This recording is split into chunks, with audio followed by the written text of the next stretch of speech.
Everyone is arguing about President Trump's move on Venezuela.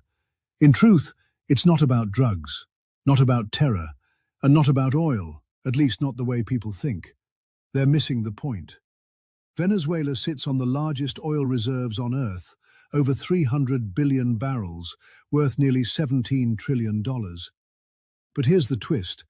The United States doesn't need that oil. China does. China buys nearly 90% of Venezuela's crude, almost all of Iran's oil, and a massive share of Russia's exports. Trump understood something most leaders ignore. Power doesn't come from owning energy. It comes from controlling who gets it. Destabilize Venezuela, pressure Iran at the same time. China suddenly loses 70% of its non-US regulated oil supply.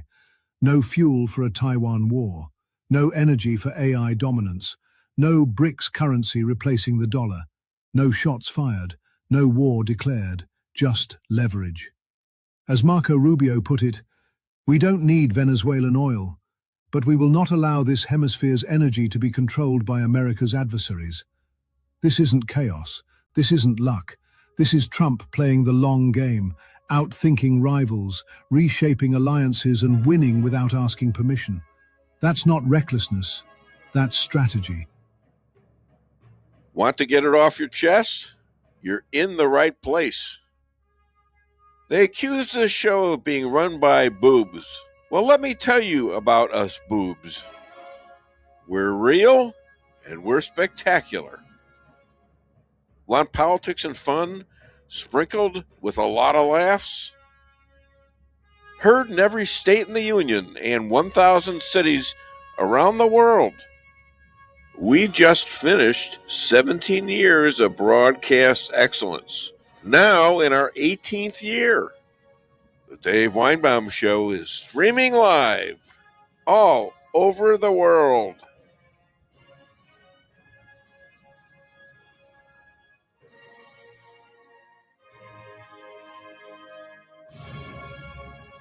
Good morning, Patriots. Welcome to the Dave Weinbaum Show, live from 8 till 11 a.m. Central Time.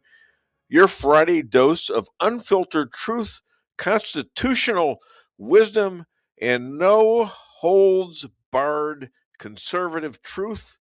Call in 573-578-2700 and get it off your chest. We're streaming all over the world, Facebook, X, YouTube, Spotify. Our powerhouse lineup will fire you up, arming you with facts. First up, the 257-year-old man, okay, he just feels that old with all that wisdom, J.J. Bradshaw, our expert on the Constitution. J.J. is going to break down why the founders would be cheering for Trump's moves, how Americans reclaiming what the left is trying to shred. Joining us for the first time, Pastor Dan Carr from Gulfport, Mississippi. Mississippi. Oh, God, I got Minnesota on my mind. Advising us on our spiritual needs during these challenging times. Chris Adamo, the thorn in the side of every communist takeover attempt. Special guests, Bill Hardwick and Don Mayhew, competing for the same Missouri Senate seat as friends? Yeah, right. Fireworks? We'll see. Speaking of warriors, Mark and Pat McCluskey, St. Louis legends who stood off a mob in 2020. Now Mark represents the 1,583 1-6ers pardoned by President Trump. Mark is leading the charge to make sure these victims of Biden and Kamala and Biden's DOJ aren't just freed, they are compensated for the hell the deep state put them through. We have amazing clips from CNN's Van Jones on Jewish survival and Glenn Beck's nailing the brilliance of Trump's America First strategy, resources for the next 100 years. Plus, The scamming of Minnesota's taxpayers by Walz and Fry for about $15 billion, plus the illegal attacks on ICE, doing exactly what Obama, Biden, and other administrations did to illegal aliens. Don't miss it. Call 573-578-2700 or leave a comment. I'll try to get to you all. Let's do it now. Okay. All right. Did you? I forgot if you wanted that played or not. No, that's fine. No, we got it. I just don't. I usually put another one in the monologue, but I didn't want to get them mixed up. So what the heck? I've introduced everybody. We've got JJ coming either in house or by phone. But we got a couple minutes. So what the heck? Play a clip. Play the first one from Van Jones, if you got it. There are 1.3 billion Chinese people in the world. God bless them. There are 1.4 billion Indians in the world. God bless them.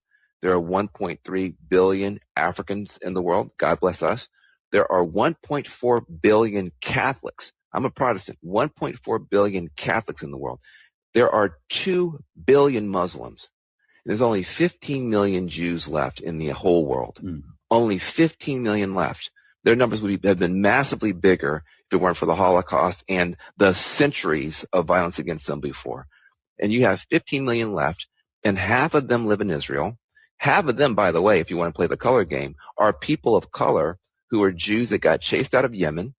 Mizrahi and Sephardic Jews, they got chased out of Yemen. They got chased out of Egypt. They got chased out of Ethiopia. And they share their country with 20% Arabs who have mosques and rights inside of Israel. But it is the tiniest little place in the world, smaller than, the people say smaller than New Jersey. It is smaller than Phoenix County in Arizona. And that's where half of the world, the remaining Jews in the world, are clinging to their existence. And when that group comes under attack, humanity has a special responsibility to defend them. Now, sometimes you're going to like their government, sometimes you're not. Sometimes you're going to like their political policies, their economic policies, their military policies. That is completely fine to debate. But the idea that the West should abandon them to their fate, we already ran a 3,000-year experiment where Jews did not have a state, and it ended with Hitler's hell and Hitler's ovens. We are not going to run that experiment again. We don't have to do it again. We already did it. And anybody who can't understand the basic logic of that needs to explain why they can't do basic math about who in the world is the most microscopic minority that deserves the support of humanity. Okay, now that's almost unheard of. This guy's a liberal. I met him once. I think they were in session in Baltimore, and I was taking my kids on a vacation a long time ago. Shook my hand, seemed nice enough. I think he was a Republican back then, wasn't he? I honestly don't know. Yeah, but then he's turned left, and okay. But he said that about Jews at this particular time in the world itself. That's kind of a something nice to hear from the other side, because they're trying to exterminate us again. If they had their way, they would do it. Who's they? Well, it's mostly Muslims who believe that we've gone against Muhammad somehow for not picking him as our God when we do have the God and the only God that we know of. So that's an interesting thing. And I'm looking down here. I'm looking down, but I'm really looking up to my first guest, actually. And he's a 257-year-old man.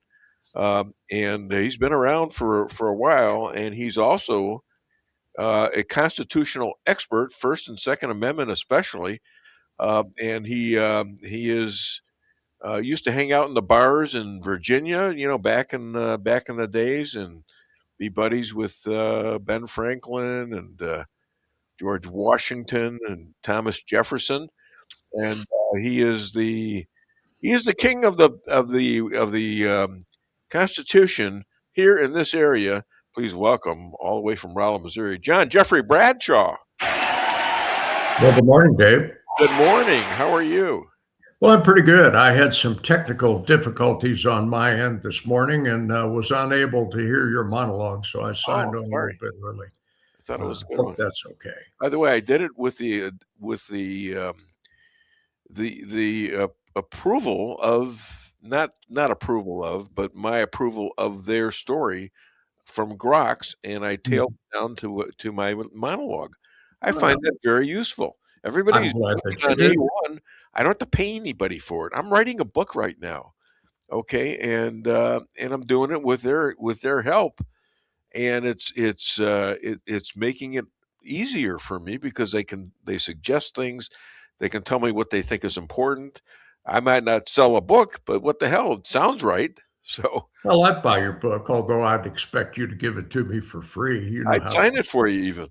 Oh my God, I can barely wait. No, I might do it with a, with a pen, like Biden had. But okay, yeah, an auto pen, that'll be just fine.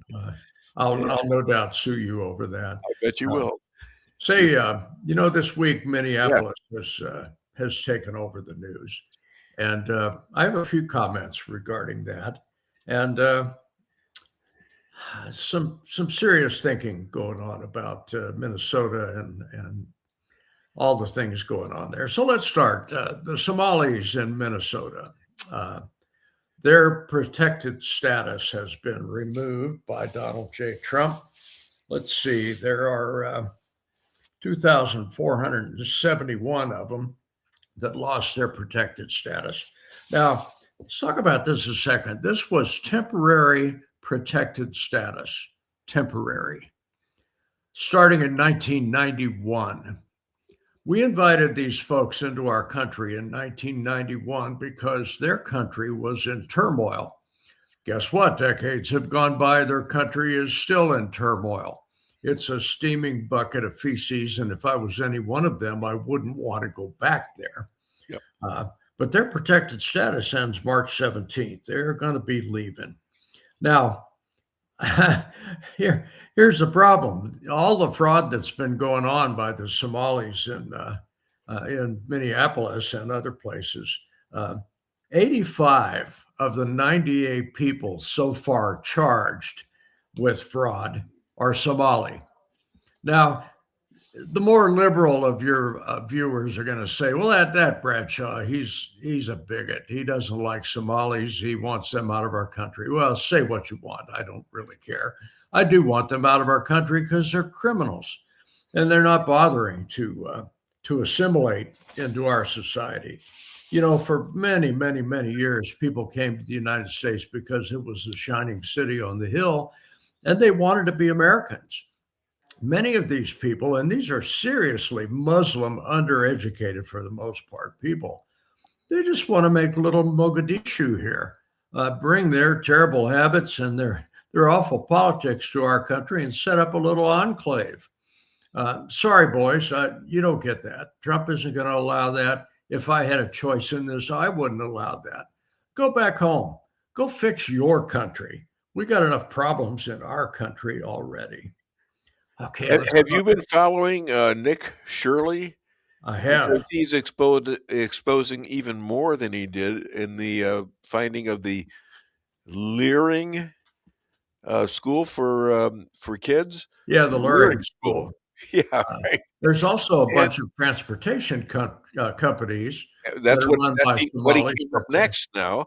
That's why I'm saying it was like 9 billion. Now I'm thinking it's up to 15 billion, and they're going to find more. So these Somalis are living high and off the hog, and so is Omar, who is collecting a ton of money. I think she started off with about a $75,000 net worth in Congress. Now she's worth about 30 million. You know, this is going to be looked into. And, not only that, it needs to be stopped. And these people who are criminal now, not all of them are, but the ones that are criminal, and now it's become a racial issue. They need to be sent back to their country. And why the hell is everybody having a problem with that? It is the right of presidents to be able to do this, and they've done it under all sorts of administrations. They have indeed. Sure, going back to Eisenhower. Well, Obama deported over 1 million, and nobody said anything about that. They said that was a good thing. Bill Clinton. Let's talk about the Democrat Party if we're going to talk about this thing. Everything as well in the Democrat Party is race. That's all they have. So if you deport one Somali, you're a racist and a bigot, Dave. Shame on you. Well, I'm in the same lineup with you, so that's okay. We'll stand next to each other. The fact is, though, this isn't racist. This is ridding our country of criminals. And who invited them in? Who? The Democrat regimes. You don't see Republican regimes opening up the borders and saying, it was a strategy. You're ignorant and this is stupid. a follow-up on their strategy. I'm sorry, I didn't hear that. This is a follow-up on their strategy of overwhelming the voting system with these illegal aliens and then legalizing them as they go. Well, sure. Right out of Walensky's playbook. There's no doubt about any of that. Well, let's talk about Tim Walz for a minute. We mentioned Omar, and Ilhan Omar is what a loser. What a loser. How in the world did you get elected being the loser that you are? And Tim Walz. Well, wait a minute. What state did she come from? She came from all the where the Somalis were put by Barack Obama and Biden. Yeah. It's a put-up deal. About 100,000 votes right there. The point, though, is this woman has gotten rich off of the Somali fraud, and there's no doubt that she's complicit in it. And Tim Walz, let's talk about this loser for a minute. If you recall, he was put up as a potential vice president candidate. Yes, I do. To run with possibly the stupidest woman in the world. And he was put up there as every man's candidate. This is a high school coach. He's a good guy, blah, blah, blah. A real man. And if you take a look at the whistleblowers that are now coming forward, by the way, these are whistleblowers that tried to come forward during his regime and were shut down. They were saying, the Walz regime said, don't investigate any of this stuff. We're not going to send folks around to see if any of this is going on. Just let it be. Well, why? Well, he's getting a cut of it for Pete's sake. And so is Ilhan, and so are the other seriously corrupt Democrat leadership in Minnesota. And don't for a moment think that it stops there. California is next on the list for investigation. And it's the same thing. You pick any blue state. It's the same thing in every one of them. They are taking the money fraudulently from the taxpayer of the state. And let's not forget the federal government. That's my money. You bastards. That's my money. How dare you steal it? How dare you? We shouldn't just deport you. You should spend a decade or two in our prisons, some of the worst ones, and then we'll deport what's left of you. How is that? Now, am I some redneck right wing from Raleigh? You betcha. I wear that badge. I know you are. I wear that badge. You're a smart right wing guy from Raleigh. Not saying that there aren't other ones, but they are, like every other group. You're at the top of the school class. Oh my goodness. They must have incredibly low standards. Let's talk about Renee Nicole Goode, who managed to get herself shot. Tell the folks who she is and what happened. Well, she was the lady in the car that decided it would be okay at the encouragement of her husband or wife or lover or whatever that other lesbian creature was, that it would be okay to pull her car away with an ICE agent standing in front of it. She ran into the guy. Yep. Now, there's a lot of contentious arguments about this. We've all seen the video. Looked to me like he got hit. But the Dems are saying, nah, he didn't get hit. He just executed this woman. Well, think about this, Dave. She'd been harassing ICE all day. She put herself in a situation where she ended up getting killed. Well, play stupid games, you're going to get stupid results. And she got it. Yeah. Now her lesbian lover claims, oh my God, it's my fault. I encouraged her. Well, Yeah. look on it, you got that on videotape. That one's going to be Well, hard to deny at your trial. did you hear the story that that at first they said, oh, it didn't hit him. It didn't hit him at all, and then they saw where the bullet went in, which is the front Windshield, yeah. windshield, and then they said, well, he wasn't hurt enough to where he could do it. She was trying to turn right. Well, now he's bleeding internally. Okay, he actually got hit by the truck that she drove into him. He had every right at all to do that regarding his own right to safety and livelihood. This same guy got dragged, back a couple years ago. I don't know A whole bunch of stitches. whole bunch of stitches, almost got killed, dragged for about 2 or 3 blocks by a SUV. And, these guys got a right to take care of themselves. And Of course they do. what is the end game here for Democrats doing this, pulling these kind of stunts? Oh, the Democrats would love to have 5 or 6 people die as a Oh, they will. result of this. That gives them all kinds of ammunition to raise hell. Remember, these folks thrive on chaos. And if you look at their political agenda, chaos is all they've got. Orange man bad. They have nothing else. Everything else that's been exposed in any kind of a factual examination has proved them to be on the wrong side. What else you got, boys? So, yeah, if quietly behind closed doors, if 5 or 6 more people died as a result of these protests, they'd be happy because it feeds the chaos fire. But the fact is, Dave, all of these folks are no longer engaging in peaceful protest. A peaceful protest is a bunch of folks with signs on sticks standing on the sidewalk saying this ain't right. Nobody said a peaceful protest is let's go on in with some fireworks and whatever else we can find to harass these agents that are doing a legal job. And the folks that keep squawking about this act like picking up illegal immigrants is somehow wrong. They violated the law of the land, for Pete's sake, some of them for decades. And I can say ICE is after the criminal element in them first, but got to tell you, the rest of you boys, they're coming after you too because you violated our laws. Exactly. The Democrats, they sow chaos. And if you read Alinsky's book, that's exactly what he wants them to do. How are they going to benefit from this? They Are they don't. gonna win elections? That's the whole point. With coming up on the midterm elections, if this horror is still going on, the man in the street that's going to go to the polling place is going to say, what are the Democrats giving me? Nothing but a bunch of chaos and front page news. What have the Republicans given me? Well, fairly low inflation, a booming economy, lowest fuel prices in 4 years. I could go on and on and on.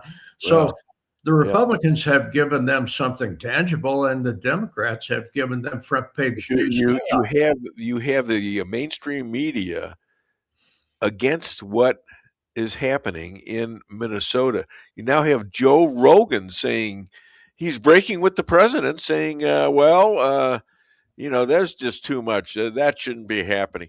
Well, I even sent him a message saying, what happened? Was it a bad week? Did you have less than expected visitors? You had to do something like that? Have you somehow had a mental lapse? You can't believe that. You're too smart.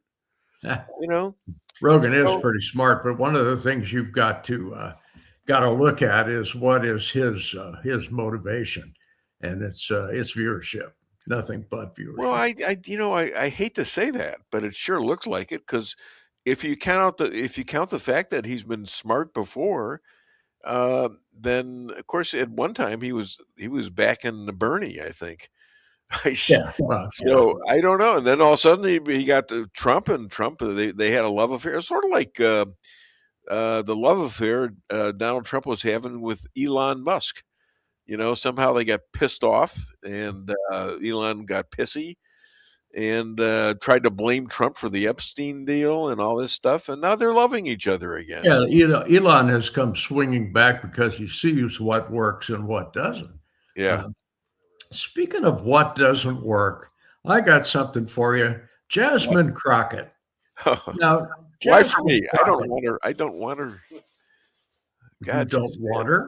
Hell no. Well, you got her for me, is what you're saying. No, I'd love to hear what she has to say.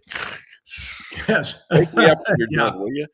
Jeez. Jasmine Crockett, she's not the stupidest person on the boat, but she comes pretty close, okay? All she has to do is open her mouth and stupid falls out of it. Well, okay. Jasmine Crockett, of course, would like to have the Texas Senate seat. Yeah. And there's a fellow named James Tallarino, who's a Democrat from Texas, who's going to run against her in the primary. Well, I read polling stuff because I like to see which way the wind is blowing. Yeah. And as of day before yesterday, he's got 47% versus her 38%. I'm almost amazed. They're going to take on John Cornyn in the midterms. But the point is, this woman, she's got a lot of FaceTime on the network news, and they edit things to make her sound like she's somewhat intelligent. But Dave, this woman is a frickin' idiot. Well, she's a racist. She says she's a lawyer. Can you believe that? She's a loser. Yeah, and the fact is that the Democrats I don't understand. Where do these lawyers and these doctors come from who don't even know what a woman is? You see that gal testifying before Josh Hawley? Can a man have a baby? I don't know what you're referring to as a man. This gal is a top-notch Harvard graduated doctor. Yeah. And she's but she couldn't answer the question. Well, she couldn't answer this question of whether or not a man could have a baby. She knows the difference. Of course, she knows. As do all of us. Why do they get so scared? Well, because there's a whole bunch of lunatics behind her that are funding her. Okay. But as long as we're talking about sex, these people, they know the difference between a man and a woman. All of these people know. They have a political reason and a financial reason. Some of them actually believe what they're saying. I believe that some of them actually believe what they're saying, but it's so strange that it's happened in such a short period of time. All of a sudden, they think, there's 72 to 150 choices. Okay. Well, okay. I'm a simple man, a simple redneck. Where's the simple man? You're the simple man kind of guy, okay? Yes, so there are only two. What about the other guys? Shouldn't you be put in a category like other guys? Or maybe you're a complex man. Maybe you're a symbolic man. I still am a man. Okay. All right. And a woman is still a woman. God made it that way. I'm nobody to try to refute any of that. These people know. Of course they know. It is just politically beneficial to them at this moment in time and financially beneficial to them to say otherwise. Now, let's take a look at our Supreme Court, who's in the process of saying, yeah, there's a man and there's a woman, and keep the men out of women's sports. Well, okay. That makes some sense to me. Even some of the drooling liberals on the court are agreeing that, yeah, that makes sense. Keep the men out of the women's locker room. I'm all for that. So there is a little bit of common sense here, but it's sure not much. Not much. Let's talk about Minnesota for a moment. Pam Bondi. We had 6 federal prosecutors in Minneapolis decided that they would tender their resignations and for the next 5 or 6 months be on the payroll with vacation days and personal days and all of that sort of stuff so they could poison the well. And these folks are bailing because they disagree with what has gone down in Mrs. Goode's case. Pam Bondi turned right around and said, oh, by the way, you're fired. Pack your stuff, get out. Really? So these folks no longer have this resignation under their belt where they can hang around the office and pretend to be doing stuff. Pam said, nah, it's time for you guys to leave. You don't So want to do make the it agenda. clearer to me, because I'm not one of the smart men like you see. Oh, give me I'm in a whole different category, so I have to ask questions, you see. So what is it that they were opposing, these people that resigned? They did not like the federal government's response to the killing of Ms. Goode. I see. The federales, at least so far, have backed the ICE agent and said this woman was engaging in domestic terrorism. These attorneys who, now let's face it, these are leftovers from the Obama and Biden years, okay? Yes. They just hadn't got around to kicking them out yet, said, no, we can't do that. We can't do that. We have to side on Mrs. Goode's behalf. Well, took Pan Bondi about a week to get them out of there. Yeah. Good job. Because they're starting to realize that this is for real. Trump has the cards here, and he's got example after example after example of using insurrection law to beat these people. And you're right. I mean, you're right about, stand up there with a sign and protest. But when you're blocking cars and you're having people run into them in cars, and you're having people with weapons who are hitting them and or shooting at them, just like one happened the other night, then you got to take action. And pretty soon, even the top guys, even this Fry guy, who told ICE to F off a couple of times on national television. Okay? Yeah. Now he's a little bit confined, and so is Tampon Tim. He's a little bit resigned, although he's still calling for the. I mean, these guys are crazy. They are nuts, and they have no knowledge or not caring about what the Constitution says about the president's right to do things. Let's talk about the Insurrection Act. It's been used a number of times over the years. If you recall the integration of schools in Alabama and Georgia, the Insurrection Act was used in that. Yeah. The president has... That was Eisenhower, wasn't it? Yes. The president has the exclusive right to declare that. And what happens with the Insurrection Act, there is a thing called passe comitatus, which is a law, a policy, that says United States troops cannot be used for civil matters within the borders of the United States. However, there is an exception to that, and the exception to that is the Insurrection Act, which says, oh, by the way, if you've got a whole bunch of rioting going on, or you've got something that looks like an insurrection, perhaps a revolution in a state or a city, yes, you can send federal army troops in to quell that. And that's been done time and time again. I think Tampon Tim is very concerned about this because as soon as that happens, he no longer has any power. His power is stripped from him for the duration of that time, and you will have a military person that's running that state. Sure. So yeah, he's got a right to be concerned. So does the idiot attorney general and the mayor. Oh, the attorney general. What was his name? Ellison? Was his name Ellison? I think Ellison is right. Yeah. Oh my goodness. And he was in Congress at one time. What a jerk. The fact is that when rioting goes on week after week, and let's look at the George Floyd business for a while. Yeah. That went the federal government did nothing about it. Where did that happen? George Floyd? Yeah. Minneapolis. Oh, right. Actually, I know some guys that are shooters that I have shot with for 30 years that are Minneapolis Police Department, and all of them have retired. Because of what? Because of the drooling, idiotic manner that the Minneapolis Police Department is being run at the behest of the mayor and the city council. Yeah. These people are essentially, and have told these police officers in no short words. Don't prosecute criminals. Do not arrest folks. Anything you do is racially motivated, so do nothing. And these folks are patriots. I've known these guys for 30 years.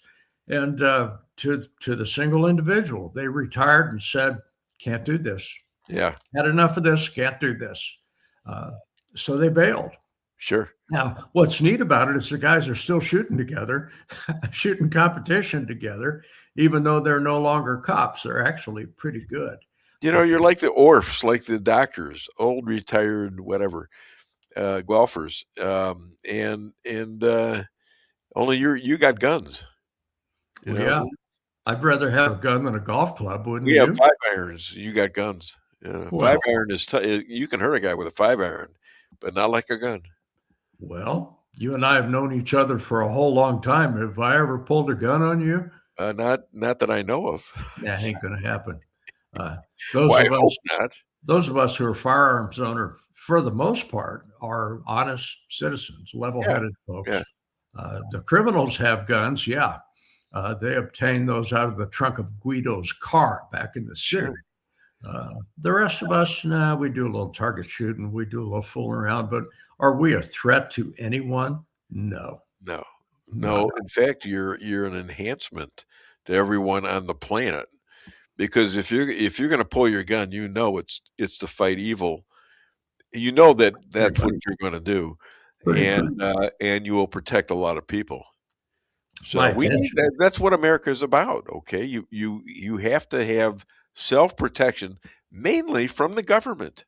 Second Amendment is exactly that. Get all the guns, like they did in Iran. They got all the guns, and now they're shooting people left and right. Suddenly, Trump is in there, going to have a talk with them. Okay. Yeah. Now that's really, really funny. Now, Second Amendment is intended to protect the populace from the government. And if you look at revolutions that have occurred, I actually have the numbers here. There were revolutions in France, 1789 became a dictatorship. Russia in 1917 became a dictatorship. Yeah. China, 1949 became a dictatorship. Cuba, 1959 became a dictatorship. Nicaragua in 1979, temporarily a dictatorship. Yeah. Egypt, 2011, became a dictatorship. And guess what? Iran, 1979, became a religious dictatorship. Yeah. Don't forget Venezuela. Why do we have the Second Amendment? To protect the citizens from oppressive government. And you ask every average citizen who's not afraid of getting killed, would you like to be armed? Of course they would. Or they'd have to be really stupid. Okay, my friend, I got another interview coming up in a couple minutes. I know you thought we had more time, but I got a pastor from Mississippi. Mississippi. So you and I can go on all day, but I know that. I know. It's been my pleasure. Stay and listen and comment as you will sometimes, and I appreciate you. You know that. Yeah. And let's all hear it for Jeffrey Bradshaw. Thank you, Dave. Another great appearance. Thank you, sir. Appreciate it. All right. See you next Friday. See you next Friday. Okay, we don't have time for a commercial. However, we do have time for at least the first number 4. Let's put it that way. Isn't that it? CRINK. CRINK. CRINK. What does it stand for? It is what we would call the Axis power. And I have been talking about, we're watching an Axis power being created. I've been saying that forever. Look at the sides are being defined. The Axis power. And it's China, C, Russia, R, Iran, I, and North Korea, CRINK. That's the Axis power. And I've been saying, where's Churchill? Where's anybody who, where's the Allied power? Because NATO, that's not a power. That's not going to come in helpful at all. It felt like the entire West was in decline.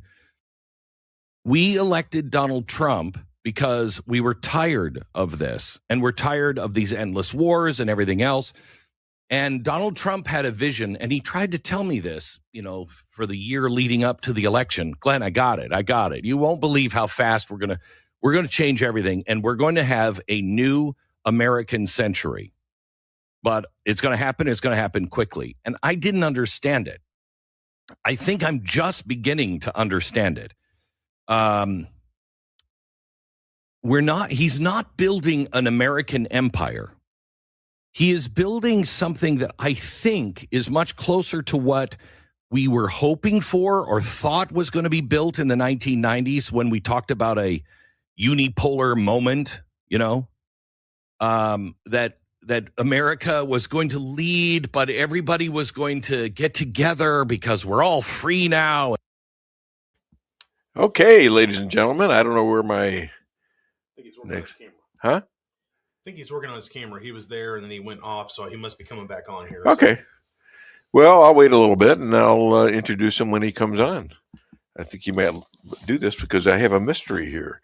There he is. All righty. Let's do this. Dr. Dan Carr, born in Mississippi, came to Christ at the age of 16. A booming, wait a minute, what the heck did I say there? I don't know. All right, the founding pastor of Faith Baptist Church in the Gulfport of Mississippi. Now, I may be talking to his son, but I'm not sure. Please welcome all the way from Mississippi, I believe, Pastor Dan Carr. Now, are you Junior or is it? I am. Yes, sir. I'm Junior. I'm Dan Carr Jr. My dad, Pastor Dan Carr Sr., he started the church, Faith Baptist Church in Gulfport. I did work on staff with him for 17 years, and now I pastor a church in Slidell, Louisiana. I live in Gulfport in Mississippi, but my church is actually in Slidell, Louisiana. But it is good to be on the show, sir. Thank you for having me. Well, thank you for appearing. How long does it take to get from Gulfport to Louisiana? Well, on Sunday mornings, it takes about right at 37 to 40 minutes. Oh, that's on Wednesdays, on Wednesdays it takes a little longer because of traffic, but I'm generally 40 minutes max. Yes, sir. Now, your dad, I guess your mom, he married his wife Mickey, and since 1981 they have 11 children, 2 adopted. So Yes, where are you in that lineup? So I am the oldest. You're the oldest. I am the oldest. So you got to take care of all those kids, right? When you were younger. Well, thankfully, after me is my sister Sheree, and thankfully she took a lot of that responsibility of taking care of a lot of the children, so I didn't have to. So tell me a little bit about the history of the church itself, since I was prepared to talk to your dad. And the one in Gulfport has grown over 6 auditoriums, different auditoriums, because you couldn't squeeze in all the people. It has, yes, sir. He started the church a little over 40 years ago. He was attending another church in Gulfport, Temple Baptist Church, and the pastor, Renee at the time, he had a vision of starting, more churches. He believed that the hope of America, was for Christians, to have a place to worship and also to start more churches that are out reaching people, with the gospel. And so my dad, he began to help that little mission. It was a mission church. There was 9 people whenever my dad started. It was my dad, mom, myself, my sister, and another man and his wife and their 2 children and my grandmother. And so the church started with 9 people. And then now he's been there for right at 42 years. And the church, they'll have big day. We've had a big day of over 1,000. One time we had 1,032 people.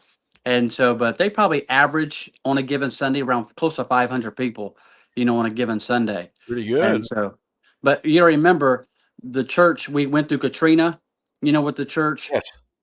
And then we went through COVID and the church, so a lot of churches on the coast and Mississippi, Louisiana struggled after Katrina A lot of churches shut down after Katrina. Yeah. And so, but the Lord was good to us. And then COVID came, and a lot of churches, even shut down because of COVID.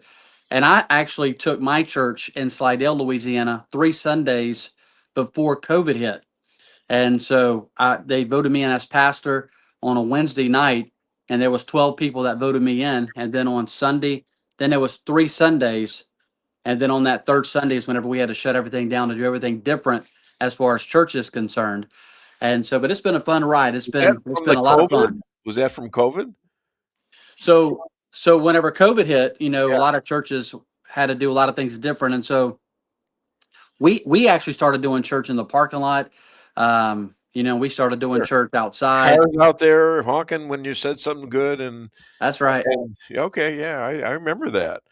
Now, here's a serious question: was that a serious disease the way you think of it then and then now, or was that a way to control the churches, so to speak? So that was a way to control the churches. And let me just say this. I don't believe that. I know Mississippi and Louisiana because I was pastoring in Louisiana, but I'm also very involved in the political arena. And so I know states across the nation, every state was different in how they were handling COVID. And so some of my friends out in California, the government, sued them for literally hundreds of thousands of dollars, and shut them down and tried to shut them down. And Mississippi, the restrictions were not nearly, our governor, Tate Reeves, did not nearly put the restrictions on the church as did other states. In Louisiana, we had a lot of restrictions in Louisiana, but we just worked outside of the, I told our church after a certain amount of time, once we kind of figured out exactly what was happening and going on, we're going back to church the traditional way, and the government can do whatever they want. But we're going to go back the traditional way. And that's what we did, after about 4 months. But even during that time, our church, I can't explain it to you, but our church was growing, and people were coming, and visitors were coming, and people were still accepting Christ, and we were still baptizing all through that time. And so our church actually saw quite a bit of growth during COVID, as did my dad's church and many other churches that I know of, that we just thought outside of the box, and we just did church, an untraditional way for a time. We built platforms outside, and we just accommodated, the people, because and it's not because we were worried about the government. I wasn't worried about the government. It was because our own people were concerned. Our people were watching the news, were watching CNN or Fox, or listening to radio, and they were hearing all of this stuff that was happening. So our people were nervous about the virus. And so we worked and thought outside of the box for our people, not necessarily for the government. I didn't do church outside because the government said we had to. Matter of fact, the government told us that we couldn't even do church outside in Louisiana, that we had to do it live stream only. But we did it outside of the box for our own people. How could they tell you that? They thought they had a lot more power than what they actually do, and that's unfortunate. They say never let a crisis go to waste.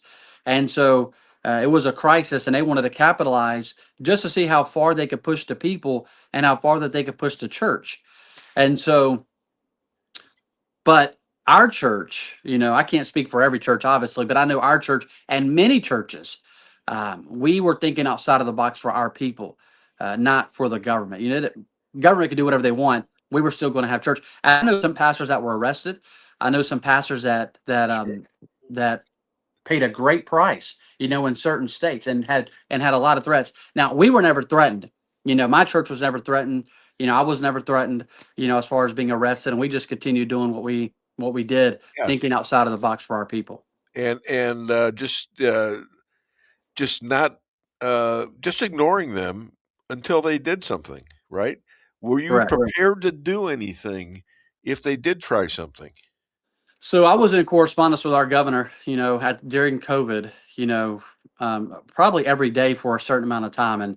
And I was actually sending our governor, here in Mississippi, ideas and things that, that the church can do, because it wasn't necessarily, and even the governor was like, you can go back and watch some of his broadcasts. He was like, I'm not telling the church to shut down. I'm only asking the church to do certain things. The church continue doing what you want to do, but I'm asking you, And so whenever the governor says, listen, I'm not telling you to shut down, but let's think outside of the box and what we can do for the people. And that just makes it a whole lot easier whenever they say, Yeah. you know, let's work together on this instead of demanding something. And he never demanded anything from the church. Uh-huh. And so, and because of that, it made it so much easier for all of us pastors to work together and think outside of the box. So you're in politics, you say. You're political. Define what that is for you. So it is actively engaging in policy, whether it's in DC or whether it's in, Mississippi or Louisiana, policy that is good for the church, policy that is good for Christians, engaging in encouraging Christians to be involved and to watch what's happening in the nation, not just in the capital in DC, because a lot of people pay attention to that, but we need people paying attention in the capitals all across the nation, whether it's in Baton Rouge, Jackson, or whatever capital it is for that state, and also paying attention in the county courthouses and in City Hall. We need Sure. Christians engaging on every level of government, and the closer to home, the better. Whether it's school boards, and being involved in the local schools, we need Christians to engage. And so, one thing that I try to do, actually every single week, is encourage Christians to be involved in the political arena, because whenever Christians vacate the arena, that arena is going to get full, and it's going to be full of the exact opposite. Yep. Of what we want as Christians. And so that's one thing that I do as a pastor. And then I also encourage, Christians to run for office. Go run for office. Get your message out there, because it's so important for our nation and for the future of our nation for Christians to be engaged in the political arena. So what's your did you have a connection with Charlie and Erica Kirk? So Charlie, we was not personal friends, but thankfully I was honored to have met him a few times. We we did follow each other on Twitter, and so matter of fact, you know what, he followed me too. I'm Jewish. Yeah, so that's good. That was good. So, yeah, it was great. We sent a couple of messages back and forth on Twitter, and I'm not sure if it was Charlie or one of his staff, but I began to follow Charlie whenever he was much, much smaller than, what he was before he passed. After he passed, I was invited to speak at several Charlie Kirk vigils. And so all over the South, I spoke at probably 20, different Charlie Kirk vigils all over the South. I had the opportunity to go to 2 Turning Point USA events in Mississippi since his passing. And so I'm thankful for Charlie. I'm thankful for his message. And I'm thankful that he did encourage people, to get involved in the political arena and have conversations. But the most probably the better good that Charlie did with his life was getting out the message of the gospel. And so, which he did every single time that he spoke. Every single time he was able, to give a speech, he talked about the gospel, which was a good thing. But he was also a great person to talk to these college kids that were getting bad information from their professors. In fact, he would debate the professors.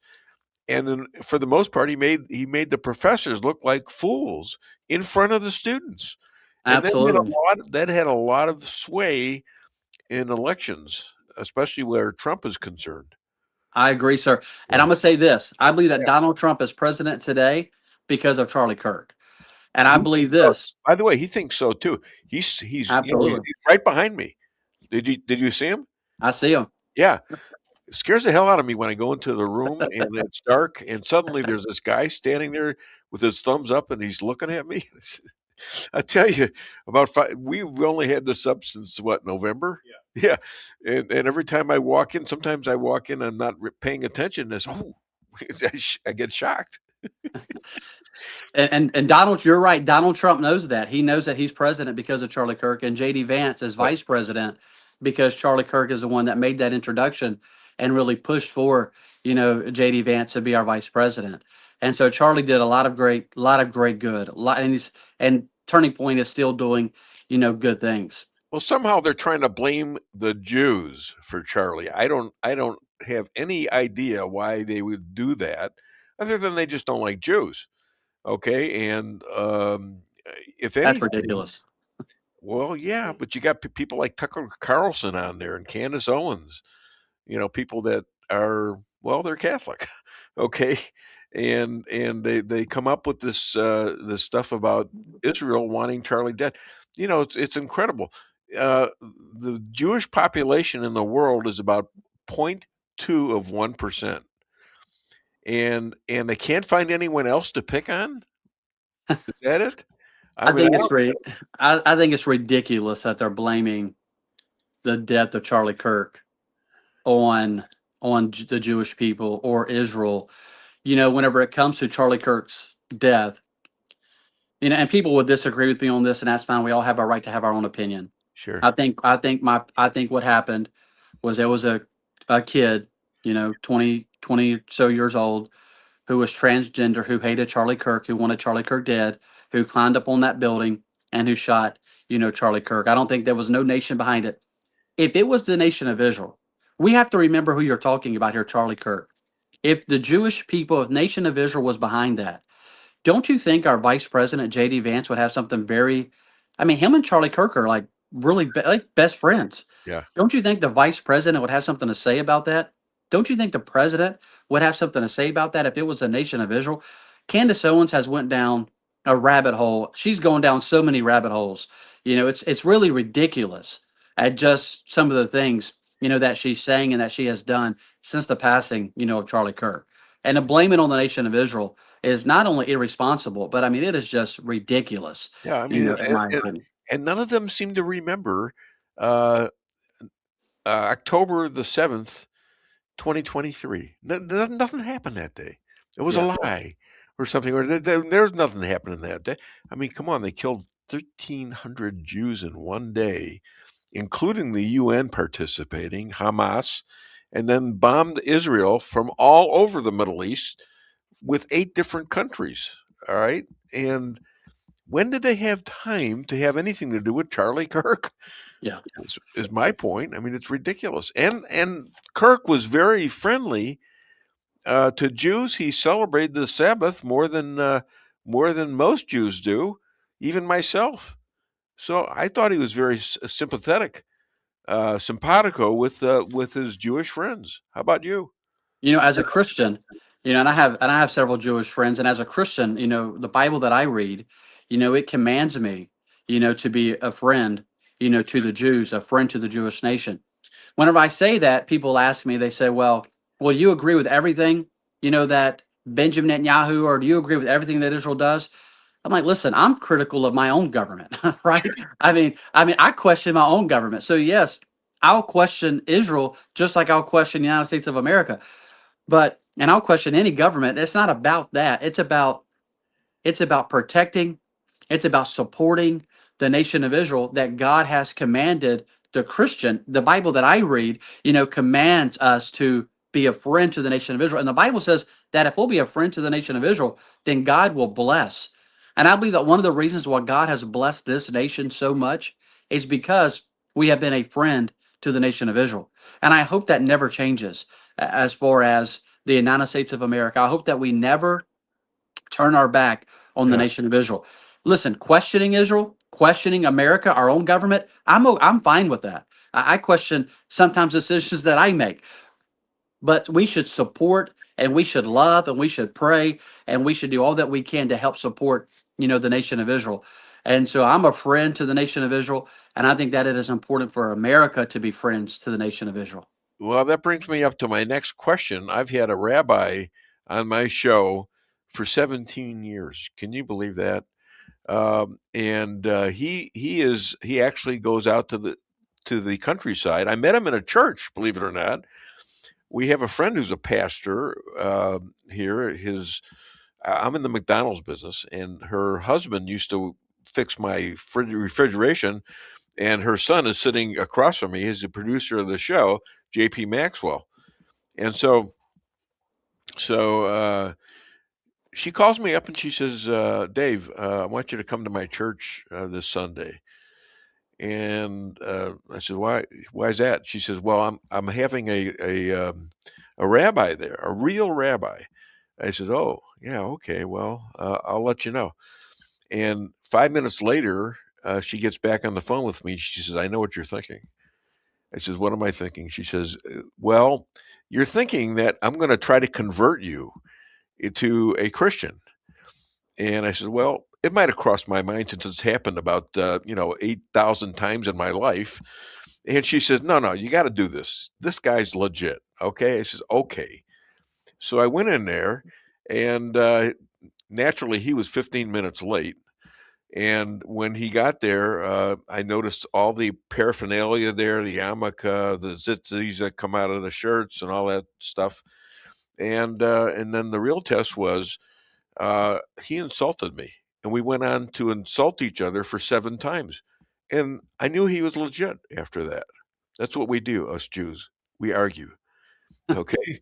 So and he's been my friend ever since. In fact, you're taking his normal spot right now. How's that? I'm But honored. but he is a guy that was the first church he'd ever been in. Him. And he has gone across mainly the Southwest, or the South and Miami area, to talk to Christians about Jews and Christians getting along, because the differences between the two aren't that big to where we can't have counsel for both. Your thoughts? So one of my best friends is he was a city councilman here in Biloxi. He's Jewish. And going back to insulting and debating and arguing, he and I have debated. Oh, we have debated so much. One time we was at Buffalo Wild Wings having lunch, and I made him so mad at me. Like, he got so mad at me that he stood up in this restaurant full of people, lunch hour, and was hollering at me and stormed out of the restaurant hollering at me. And I'm just sitting there like embarrassed. And 5 minutes later, he walks back in, hugs my neck, and he says, man, I'm sorry, I shouldn't have acted that way. I think that whenever it comes to religion, whether it's Jewish, whether it's Baptist, whether it's Pentecostal, whether it's, Catholic, we all have our disagreements. We all disagree on the Bible. We all disagree on doctrine. We all disagree on so many different facets of when we should worship, how we should worship. Listen, even among the Baptist church, there are so many differences and opinions and that people have, all across doctrinal stances. But there's one thing that we all agree on, at least we should. Number one, that we should respect other people. We should respect other religions. Yes, there are now this is a whole nother conversation, but I come down very hard and strong against Islam, and for many reasons.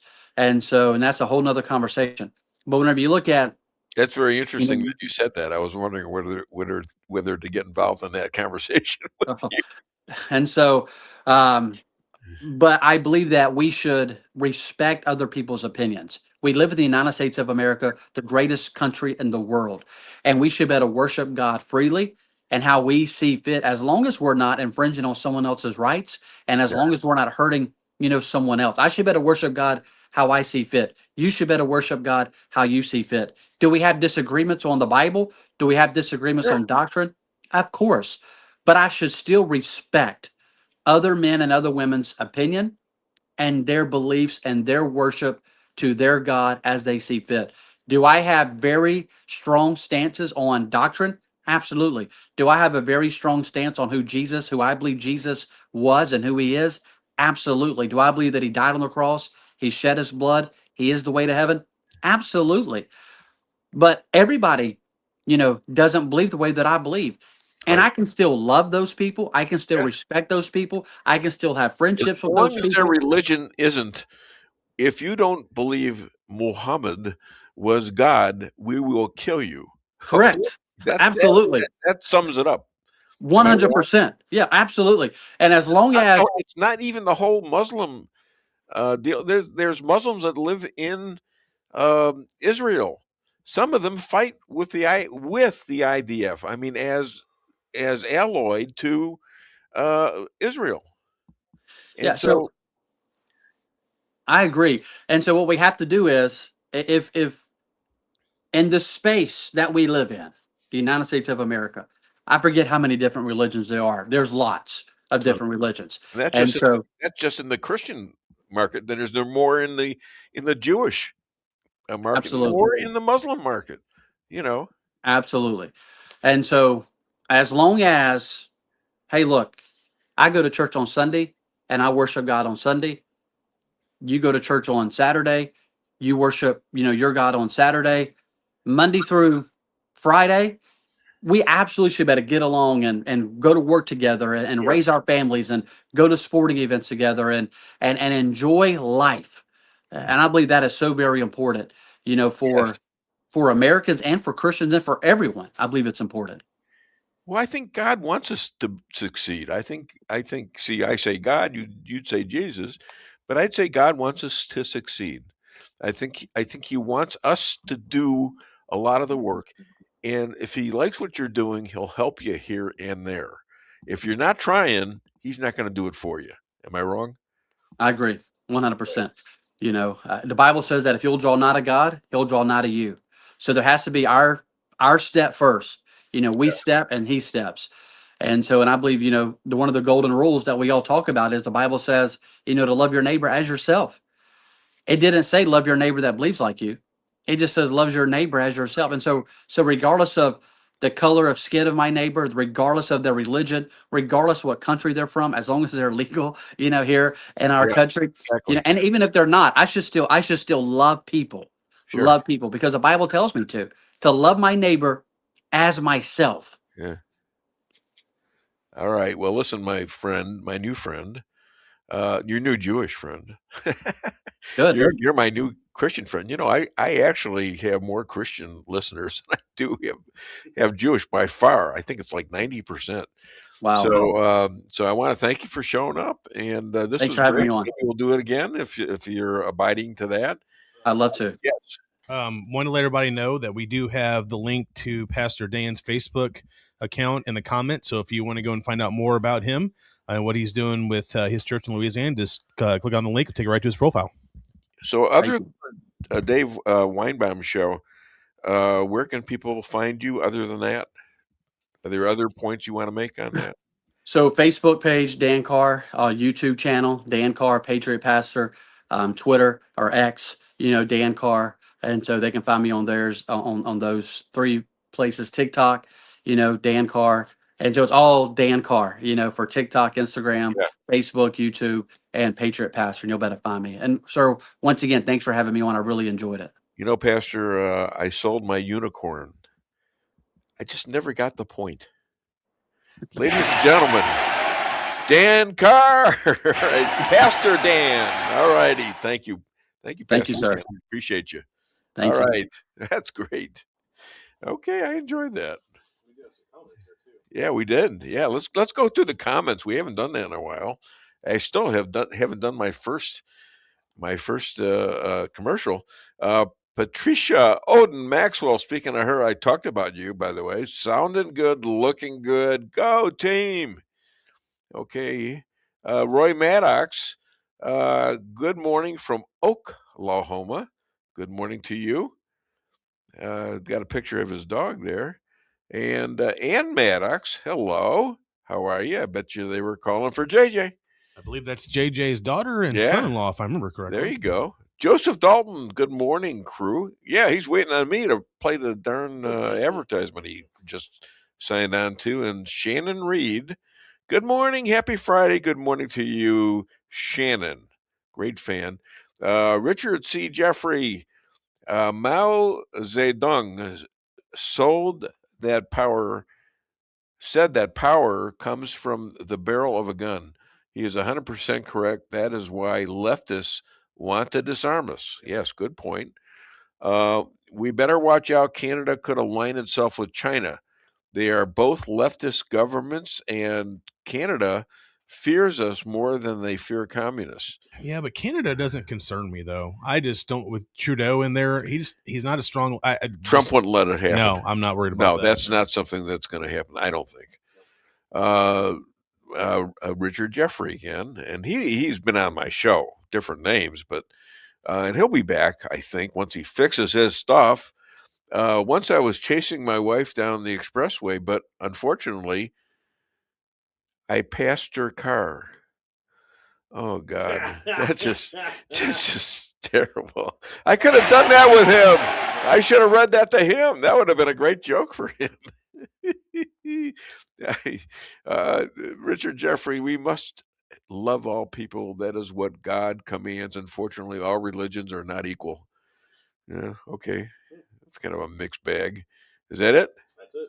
Okay, if you want to call the show, 573-578-2700, or You can also reach us by comment on Facebook, X, YouTube, and on Rumble. and we're going to do some commercials right now. So here they are. Don't touch the dial. Honey, what are you doing? What does it look like I'm doing? It looks like you're filling up a swimming pool. Yep, I'm filling up a swimming pool. In our living room? How else am I going to watch the game and stay cool? If your AC is on the fritz, call Hartley's Climate Control. Hartley's is the area's best in HVAC repairs, installs, and maintenance. Knowledgeable, honest, and dependable. Serving Rolla and the surrounding areas for commercial or residential needs. Hartley's Climate Control. Community born, community raised, community serving. Call Hartley's Climate Control today at 573-368-3163.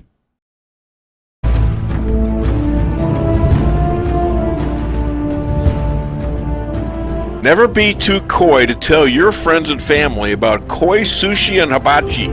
Celebrate the best Chinese-Japanese restaurant in the Midwest. Call 573-426-5551 to make a reservation or order takeout. Locally owned, 1808 North Bishop, Rolla, Missouri.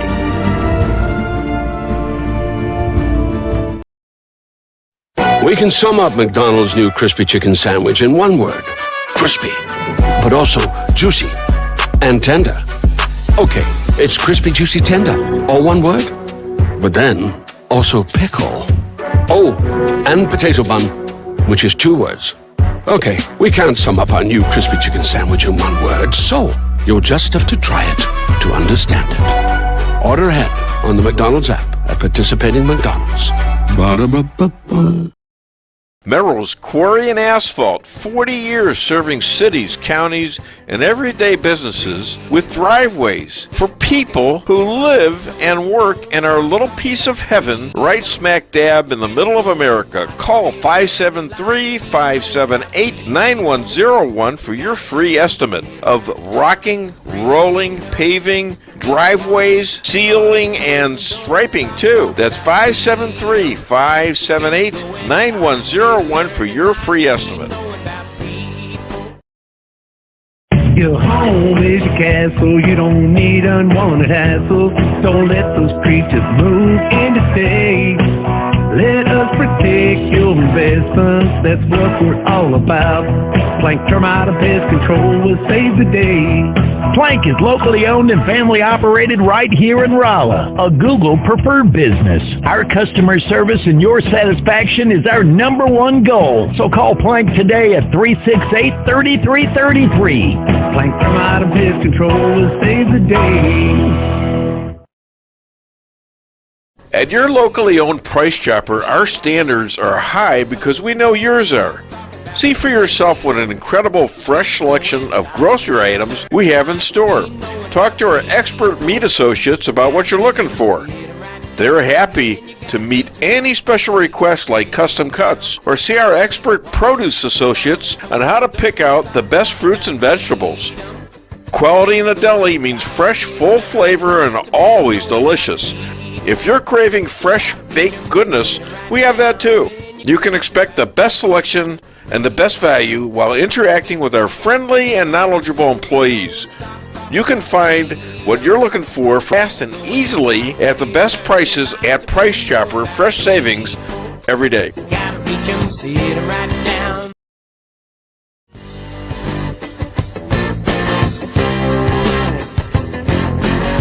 Insurance going up like crazy? Daniel and Henry.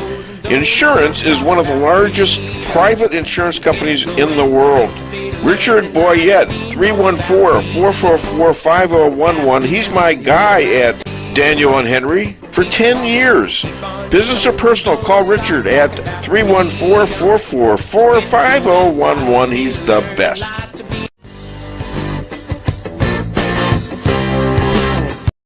At Town & Country Bank, we've got all the perks of a national bank, like online banking, quick loan approval, and you can deposit your check from your phone. But that's not why our customers love us. They love us because we still offer hometown customer service. Stop by one of our 2 Rolla locations and let our friendly team remind you how special hometown banking can be. We're locally owned and will take the time to understand your needs. Smart, friendly solutions. Town & Country Bank. Member FDIC, Equal Housing Lender. Hey, Weinbaum fans. PRC of Rolla's annual Banquet for Life is coming up on March 5th. Join us for an amazing meal and an unforgettable evening as the pro-life faithful come together for the cause of life. Go to supportmyprc.com and click on the banquet link to register. Thanks to our corporate sponsors, your cost to attend this event is covered, but you'll be asked to make a donation at the end of the event. Go to supportmyprc.com to register or call 573-368-5700. Okay, we're back. Hi, how are you? We're coming up with who's on next. We've got Chris Adamo, the expert on communism and socialism. And boy, is he got, he's really animated about it. He's got a great book out there, and it's, what are you doing? Are you looking for the book? Okay. I got the book right here. No, I know. Okay, good. Don't even tell me. Don't even tell me. I know I've got it too. Huh? Yeah. Defeating rules for defeating radicals. Okay, it's a good thing I can see still, because you wonder, after a while, remembering stuff is really, really tough. And by the way, the rabbi's not here, but his book is Secrets of the Hebrew Bible. I just thought we ought to throw that in there. Well, Scott Adams died. I don't know. Did you know him? Of him? I've heard of him. Yes. Yeah. And I guess he went through a really bad period and died like a trooper. Knew he was going to die. I don't know if he did it purposely or not, but and a lot of people are now talking about him. I'm not sure why. He was a cartoonist, wasn't he? I think so. Yeah. And people liked his stuff, so everybody's.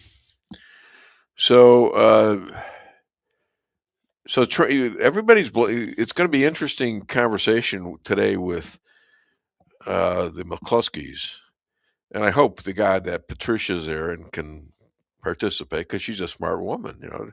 2 more lawyers in my life, and in 45 minutes I'm going to have another lawyer there. That's going to be a 3 lawyers show. Why do I have a lot of lawyers on the show?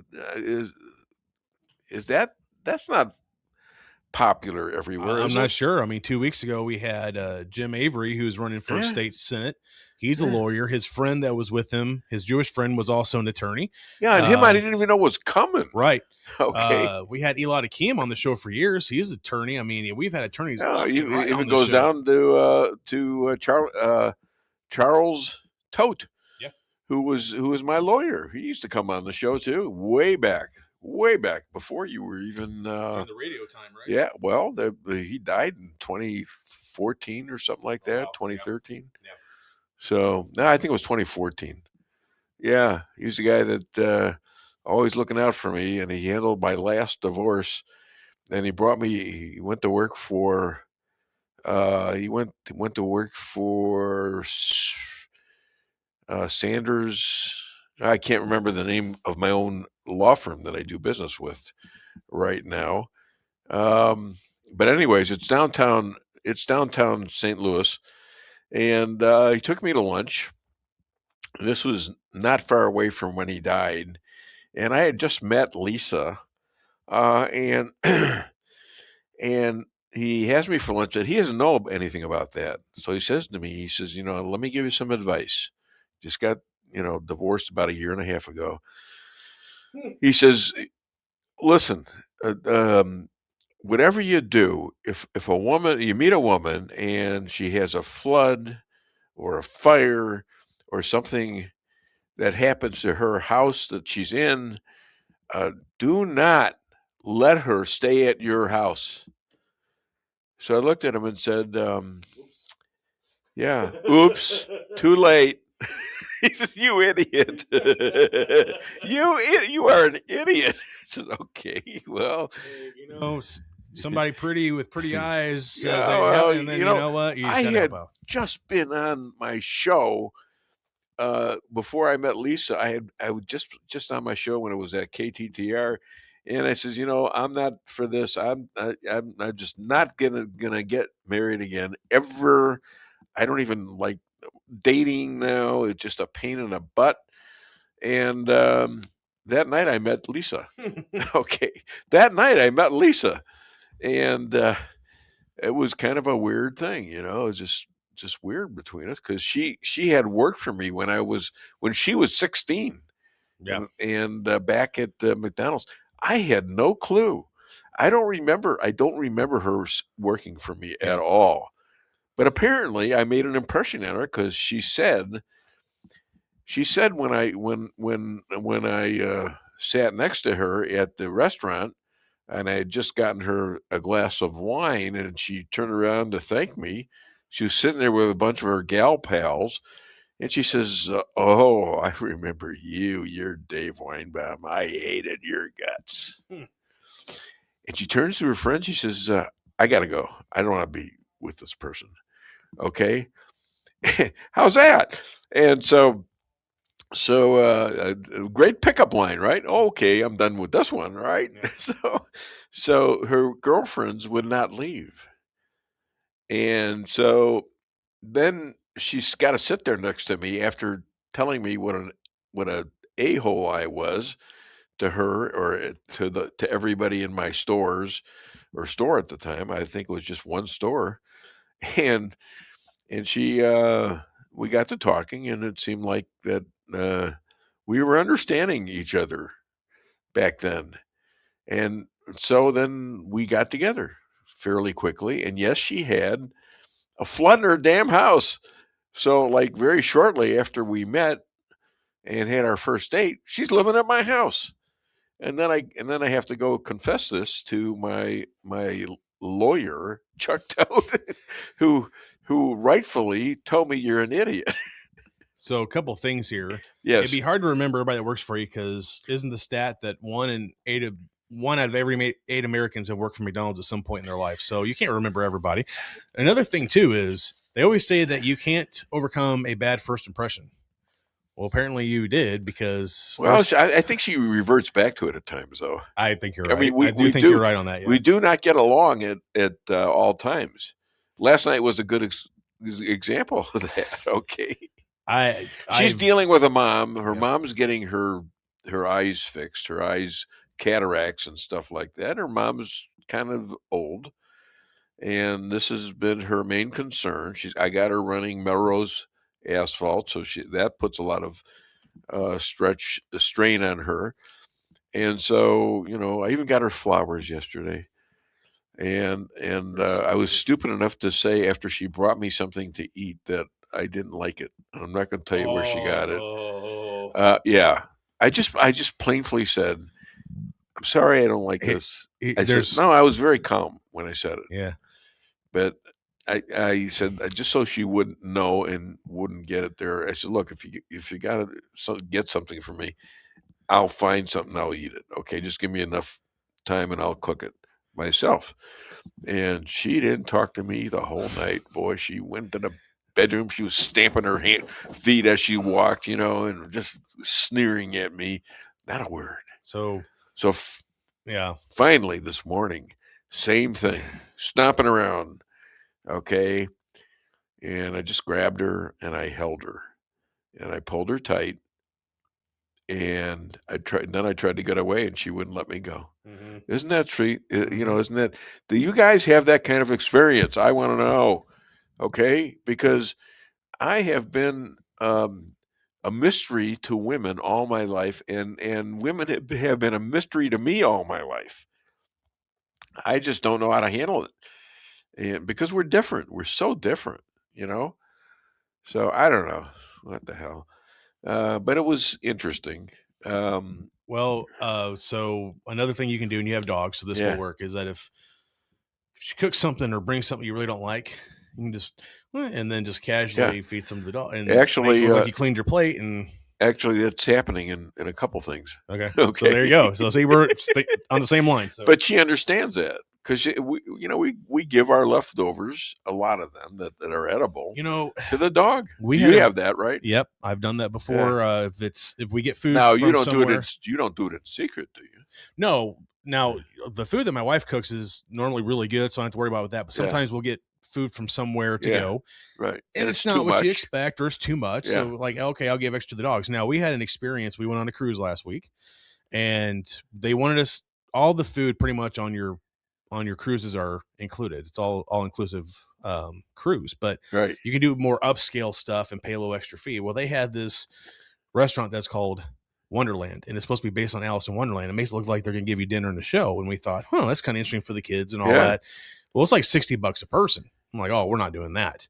So we talked to At least it wasn't a drag show. No, definitely not. Oh no, we would have walked out of there, and I would have gave a very lengthy complaint. We'll put it that way. Yes. But no, we sit down to have dinner because they end up working out a deal where they said we'll do it half price, actually less than half price for everybody to go.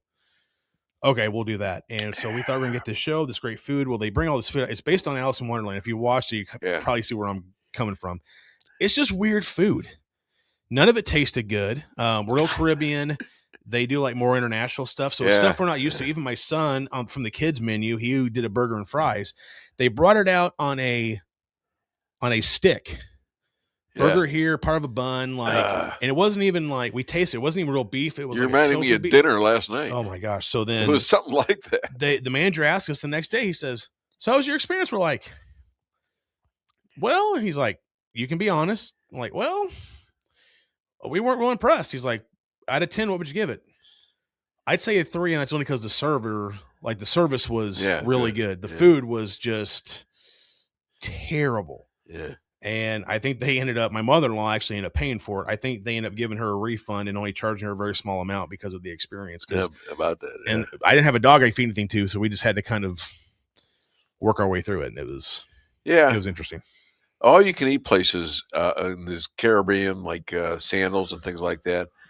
Some of the food is okay, but a lot of it isn't. You get the stuff that, don't get the meals, get the stuff that's out there that you can at least convert eggs or something like that. So or, there's bacon out there. The nice thing we have with this one is they have a cafe you can go to at any time. Yeah. They serve all 3 meals, and it's a buffet style. You can go, they have different types of food. You get anything you want.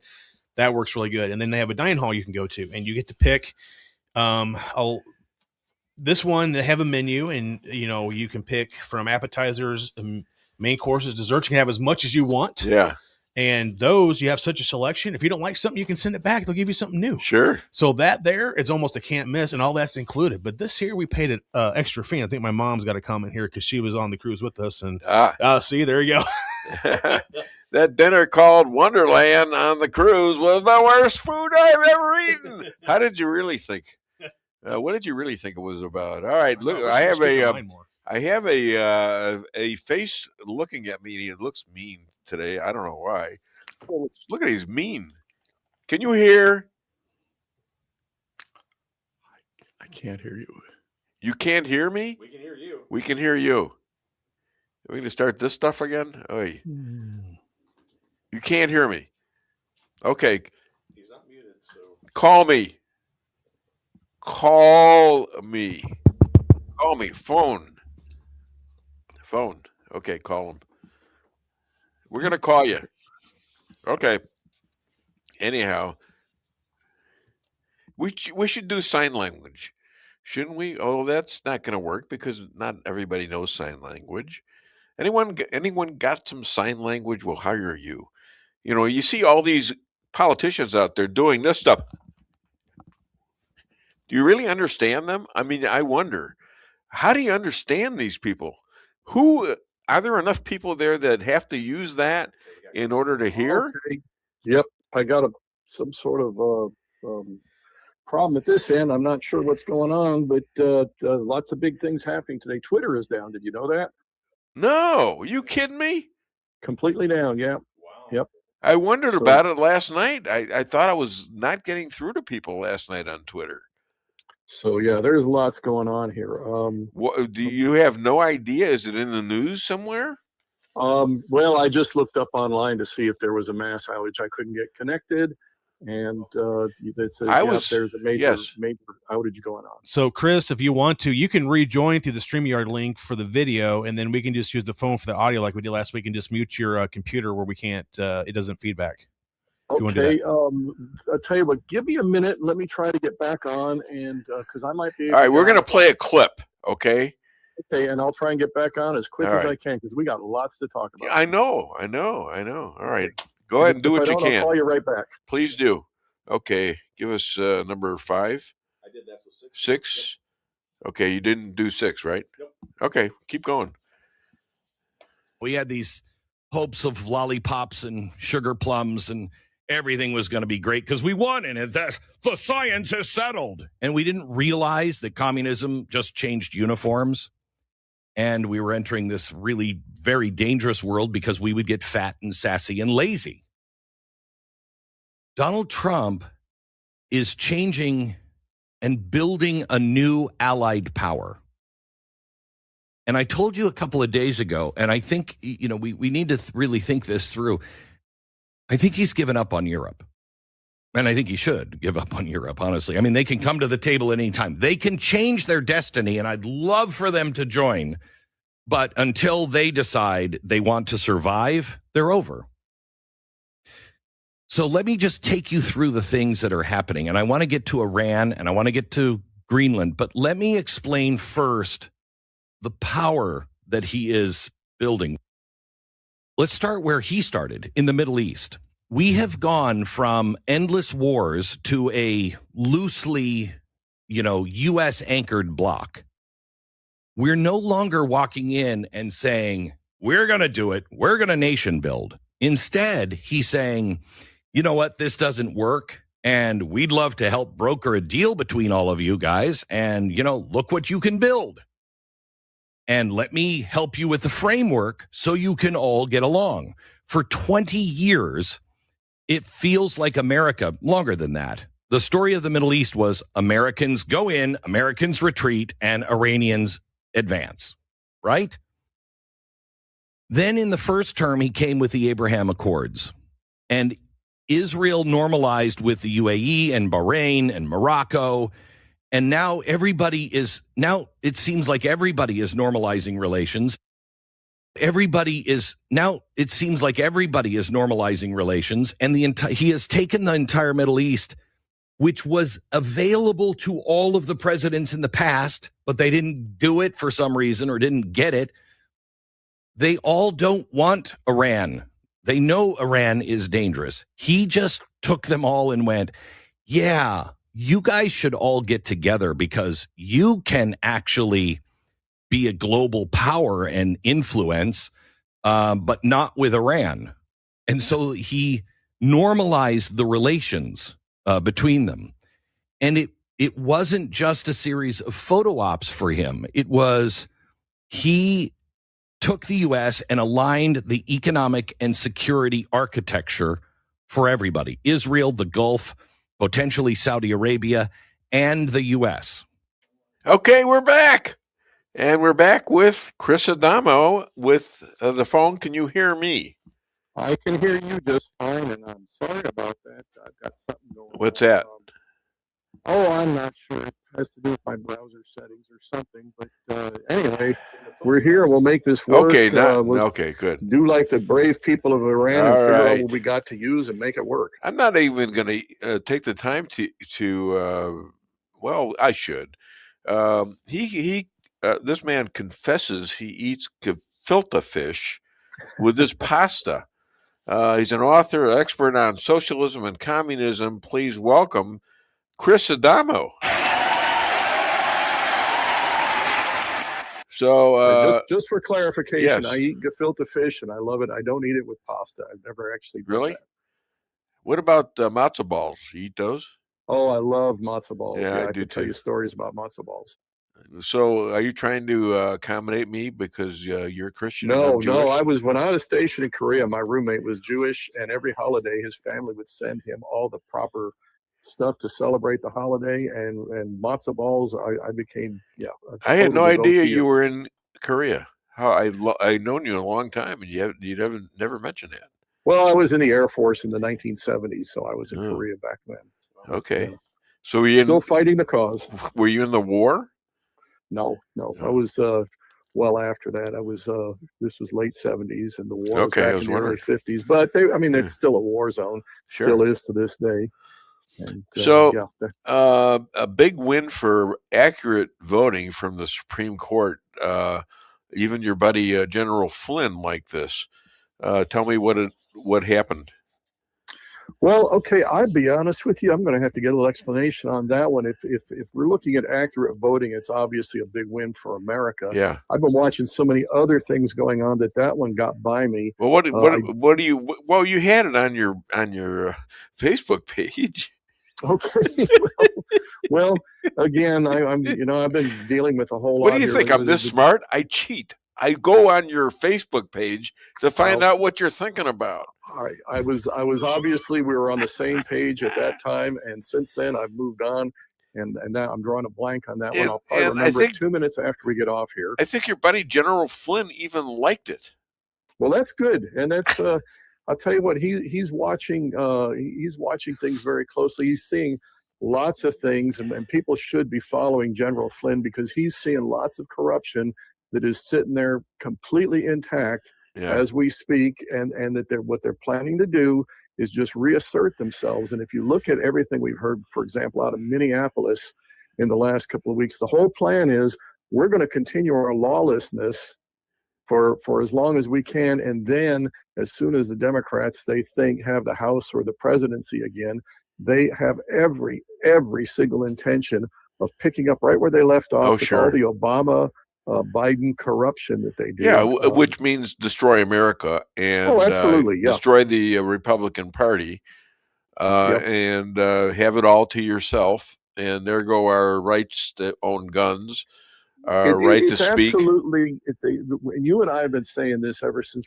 we first spoke, that they are absolutely engaged in open war. Yeah. And in the midst of this, what we just saw yesterday, this is probably one of the reasons I've forgotten about this other thing you're talking about, was we had 81 Rhino traitors yesterday who supported the Democrat initiative called the National Endowment for Democracy. And this is just another U.S. aid kind of thing.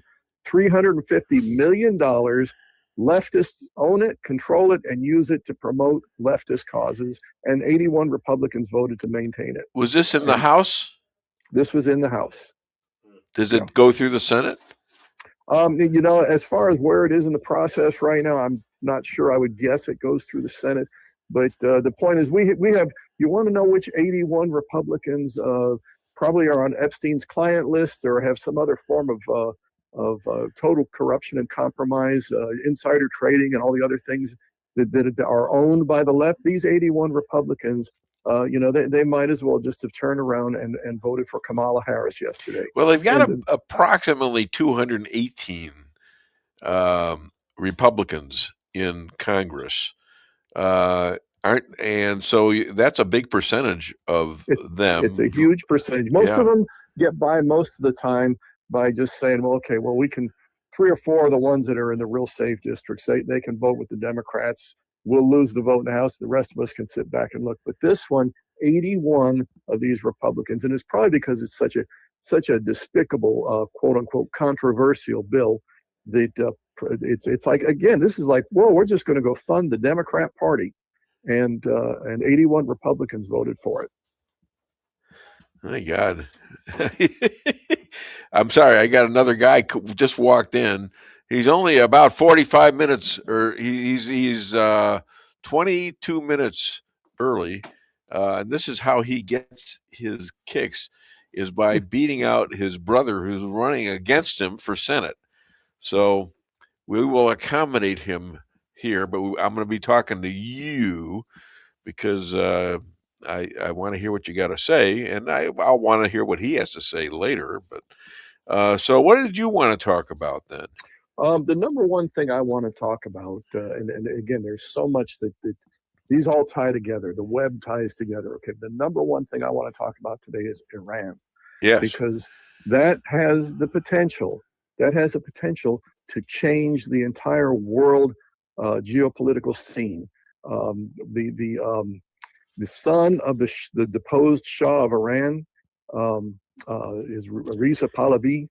Has been putting out statements, and here's something that I will tell you I was shocked about when I started learning this. I've learned more about Iran in the last 2 weeks than I've known for years. I knew that Jimmy Carter sold us out in Iran. I didn't know exactly how or why, and I've learned that since then. Really? But if you had asked me a week ago what the percentage of Iranians who are Muslim is, I would have said, probably 95%. No, it's 30%. Yeah, it's a Persian country taken over by the mullahs. And taken over, dominated, oppressed, abused, and just horrendous. And, we all know weaponless abuses. They're weaponless there. Yeah, and that's the problem. Yeah. People, talk about, well, what is Trump going to do? What is Trump going to do? And I don't know what his actual plan is, but my suggestion is, and I'm not joking about this, my suggestion is to send in a whole cadre of C-130s filled with AKs and 50 cals and take them to some of these outlying cities and just drop them off there.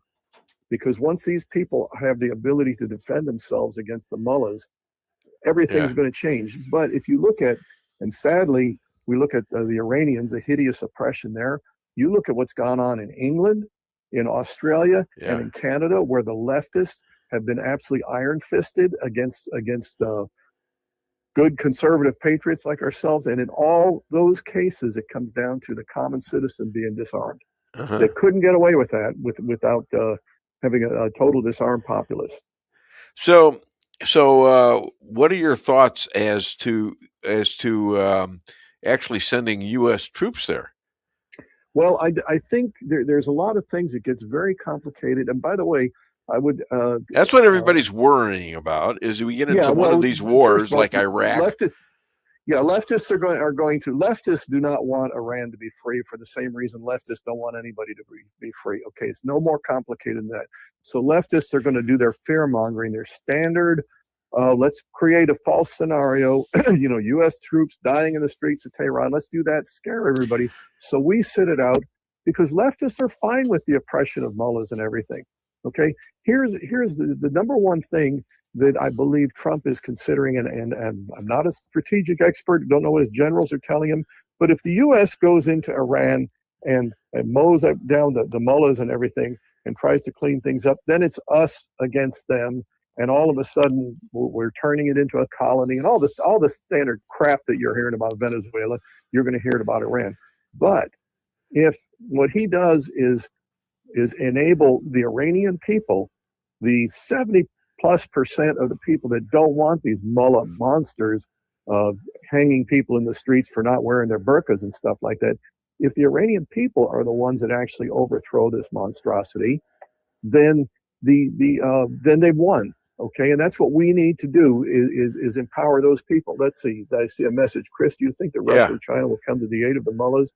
They will through every backdoor effort, quite frankly, like they're doing in the United States. You can guarantee that all the corruption and all the mayhem in the United States is being enabled particularly by the Chinese. They want to destabilize the U.S. So yeah, you can guarantee that. However, they will do it indirectly. They won't confront it directly. And if you look at where the Iranian people are at, they don't want to go back under this oppressive regime. No, they don't want to go back to having their children raped, their women stoned to death for not wearing a burqa in the streets and things like this. Or just being against the government. They've known the freedom. Or just being against the government and saying I don't agree with you here. They get their butts killed for that. In Britain, you're starting to get thrown in jail for that.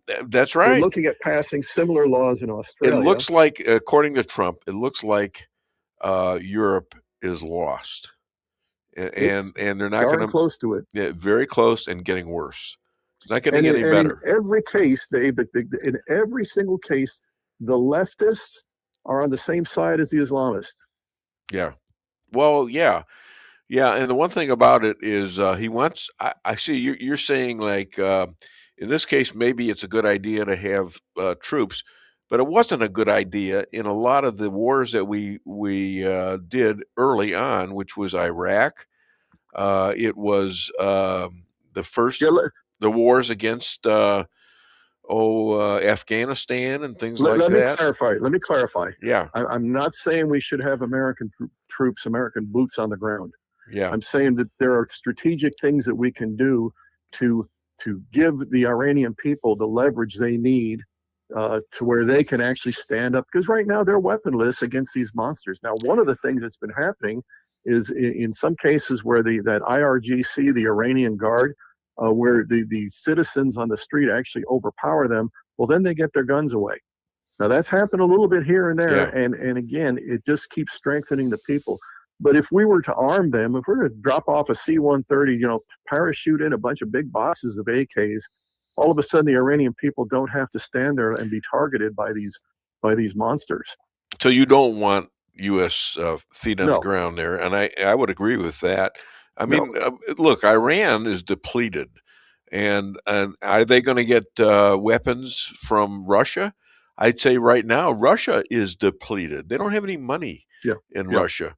And China, they've been circumcised by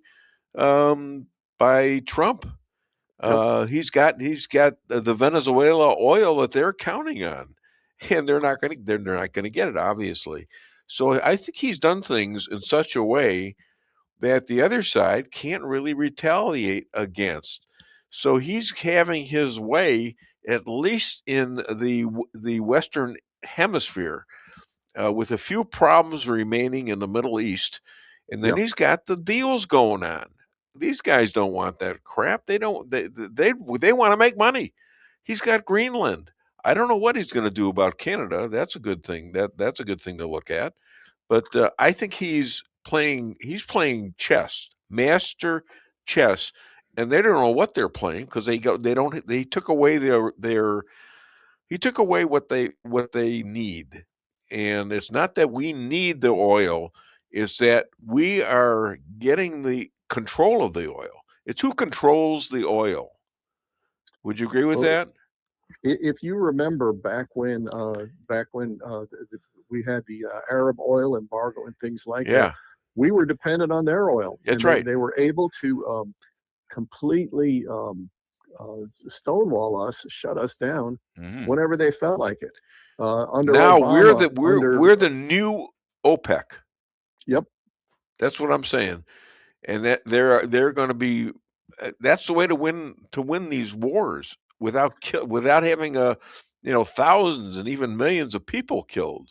And yet, every step of the way, the things that make America strong, the things that the mullahs hate, the Russians hate, the Chinese hate, American leftists on college campuses and in these blue sewer zones like Minneapolis, they hate it too. Yeah. That's why they want the border flooded. That's why they want no voter ID.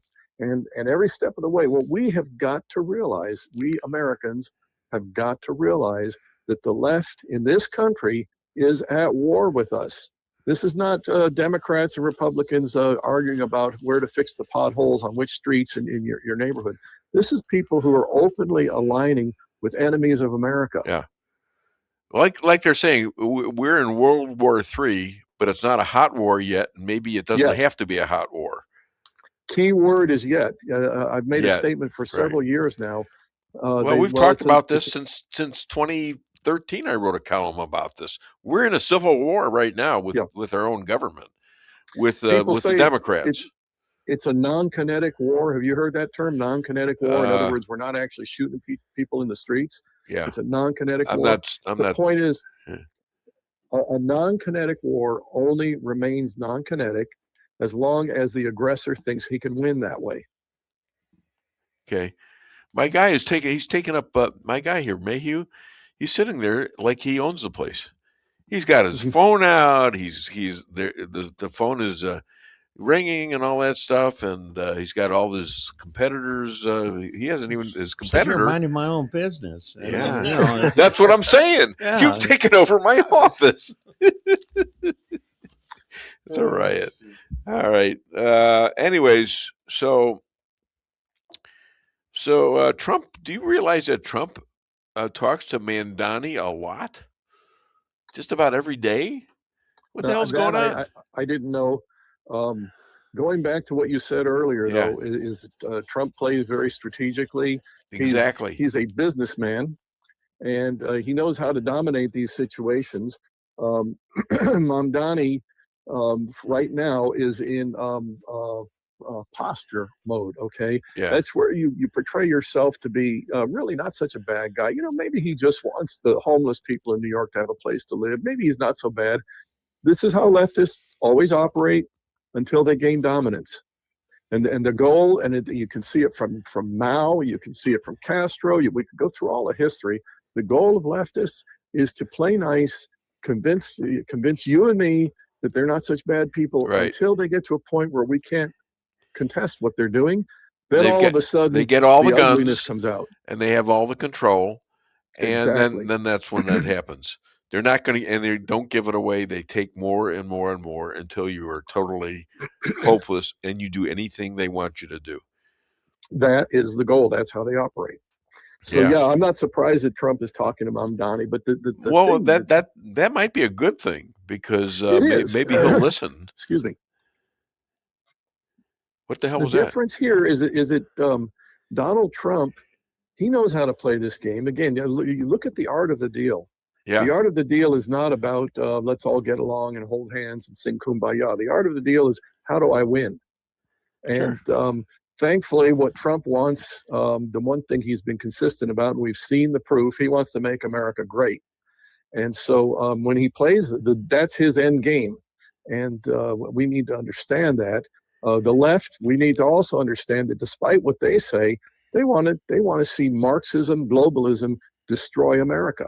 And they've been working towards that. I can show you Obama. Everything he did was about destroying America. Yeah. Even when he was playing Biden puppet master, it was no different. And they're still trying. They're still trying to destroy America. There's no doubt in my mind. Look at how Minneapolis is being run right now, and this is what they want in your neighborhood. Yeah, but it's so obvious. I mean, my gosh. It is, but if you look at the way it's portrayed on the media, by the way, you might remember I told you a couple of weeks ago. Now I got this part of it wrong. I said there was going to be. I made a prediction. I said there was going to be a hate crime against a Somalian, and that's all you were going to hear about coast to coast for 24/7. Now it turned out it wasn't a Somalian. It was a lesbian anti-ICE activist who. The media characterized her. The first time I saw them describe her, I'm not an kidding. Innocent woman. What's that? Just a protester, an innocent woman. A poet and a mother. And a mother, right. And you know, if I'm going to play the left's game there, Hitler was a painter and a conserved citizen. And an author. Come on, Mein Kampf. Yeah, Come that's on. right. An author, an artist, and a concerned citizen. Oh, my God. What a this is how you sweetheart. can lie your way past the glaring reality. That woman used a 2-ton vehicle to attack an ICE agent very deliberately. Yeah. And she got, I'm not going to say she got what she deserved. She got what she begged for. Well, she got what she got what was appropriate. That's because what I'm this saying, guy yeah. is now has internal bleeding. Right. Okay, because of her. She hit him. But you realize how many people on our side were introspective and, well, gee, maybe that was excessive and all this. That's, you know what I've been saying? Matter of fact, I sent a message to General Flynn just yesterday. I said the Alinsky strategy is alive and well. Yeah. Look at how they've grandstanded off of this. They weren't upset what happened to her. They were jubilant over. They want more They want more of that to happen. Absolutely. And they want more dead. So they can obstruct our they can government. dance on their bodies and claim their moral high ground. That's right. Yeah. So it's just incredible. Again, Richard C. Jeffrey. You can vote yourself into a communism, but you have to shoot your way out of it. Yeah. Yep. See, he's a smart guy, and he's on Why the do you show. think they've been trying to take our Second Amendment away from us? Well, yeah, of course. They don't want us shooting our way out of this. Yeah. Yeah. Go ahead. So have you? To me, the recent news out is that here Mondani is barely in office, and there's already people trying to file petitions, trying to reverse the. I mean, we tried to warn you. This is what you're voting in. I mean, you voted it in now. You're stuck with it. Well, and you know what? There's also a movement of the businesses and the rich guys to get the hell out of there. Yeah. While they still got a place to go. Yeah. You know, and it ain't going to be California, and it's certainly not going to be Illinois. So, and yet 81 Republicans voted just yesterday to fund the National Endowment for Democracy, which is the national endowment for the Democrat Party, which means you and I are paying for Democrats to elect their own. 81 Republicans voted for that. Wow. That per chapter 7 of my book, our single biggest challenge is not the leftists, it's the rhinos. Yeah. Well, that's Trump's challenge. For now, it's going to be pretty soon. I'm guessing it's going to be is it DV or VD Vance? JD Vance. JV. VD. JD Vance. He's got VD. Oh, it's JD. him. Nope. Sorry. JD. No, that would be Bill Clinton. No, it's JD Vance. Now he's sitting there giving me advice. He's turned into a second producer. Like, I need more. Well, JP's doing good, so maybe you can get some more JPs. Yeah. Well, there he is. Look at this show can't handle that. Trust me. He has taken over. He has taken over my show. In fact, I had these two guys on the show. They did it once, and they did a good job. But now I'm believing this now that these guys are running for the same Senate seat, and when they come in, I'm looking for fireworks now. I don't know if they still get along. Do you still get along? No. Okay, that's we're good. at each other's throats all the time. All right. Yeah, I can tell. Yeah. Yet you're going to appear with each other. Do you ever see anything like that? That's Chris? a new one to me. Yeah, it's amazing. And anyways, I wonder if they signed a deal or something like that. I wonder if there's a deal involved. Trust me, I should have been paid double trying to keep these guys reeled in when they led the show on July 4th. There you go. Man, that was so rough. Are we talking state Senate here? I take it. Yeah. Well, we need troublemakers in the state Senate because we're seeing the same pattern in the Missouri legislature that we see everywhere, where you have Democrats who go in and fight to win, and Republicans go in and do their best to try and prove they're not the bad guys that Democrats say they are, and they if they fight to get along. But why is this mainly women out there doing this?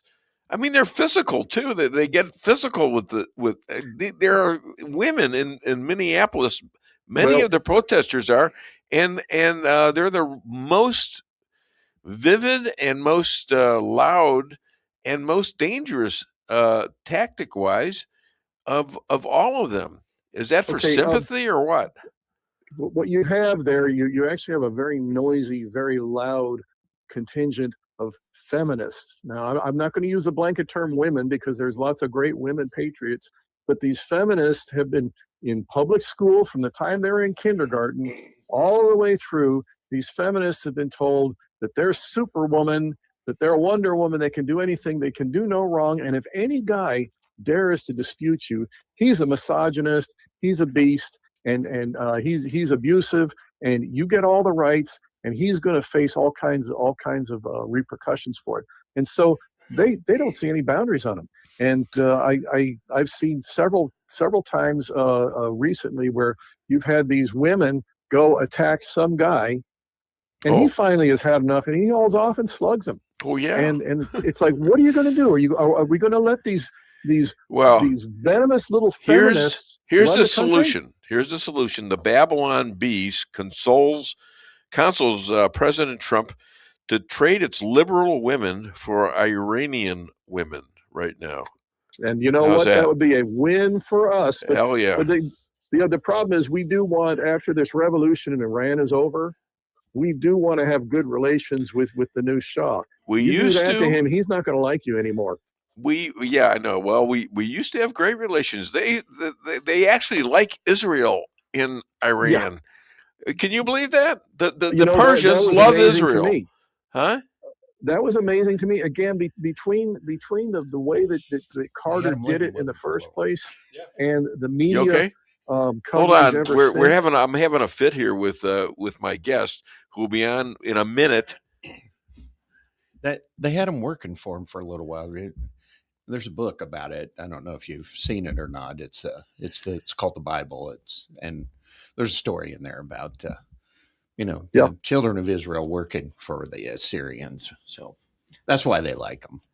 Well, not the Syrians. And we're talking the Iranians. There's a lot of Iranian Syrians. Jews, and we were talking about Iran. Iran wants to be at peace. We're talking about the Persians back then in the Bible. Yeah. Iran wants to be at peace with Israel, and I'm talking about the real Iran, not the mullahs. And when this happens, this is going to change the geopolitics of that region. And as you pointed out, Dave, earlier with the oil situation, it's going to change the geopolitics of the world. Okay. Everybody's going to benefit. It's 10 o'clock right now. He's on. You're going to stay until Bill gets here. Sometimes he's late. He might be running against him on that issue, But right now, he's on, and we're going to talk. Keep Chris on, too. I need to do commercials. We haven't done the second one yet. So that's all right. We'll do it. We'll get it done. All right, but we won't do it right now. Stay on, Chris. Remind me when it gets to be about 20 after 10, okay? All right, we're so unlock Chris. Unlock him.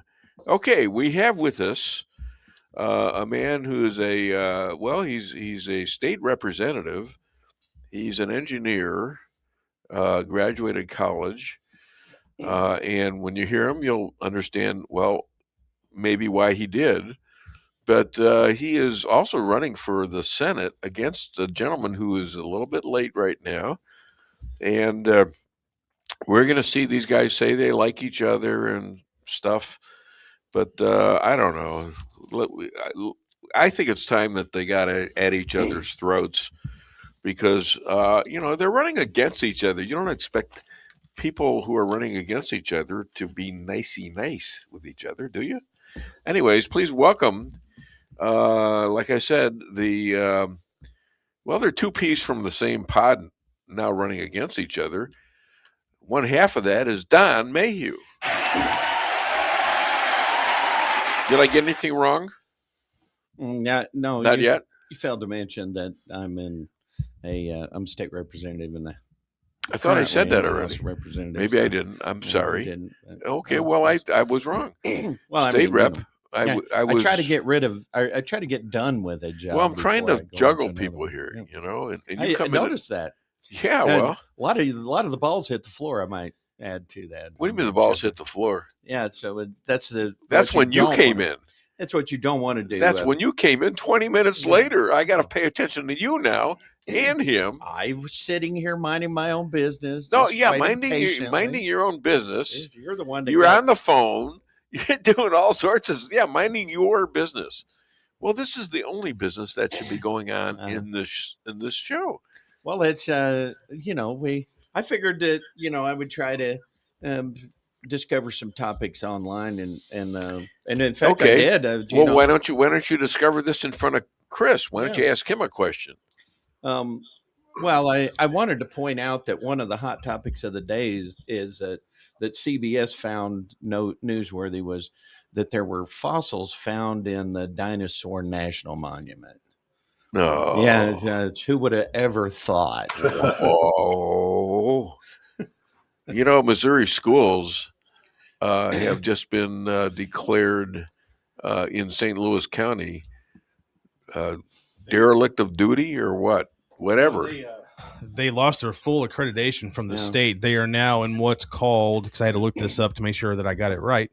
They have now been downgraded from being fully accredited to only provisionally accredited due to concerns with after reviews, they're looking at some financial instability and also some leadership instability as well for St. Louis Public Schools. Are you aware of that?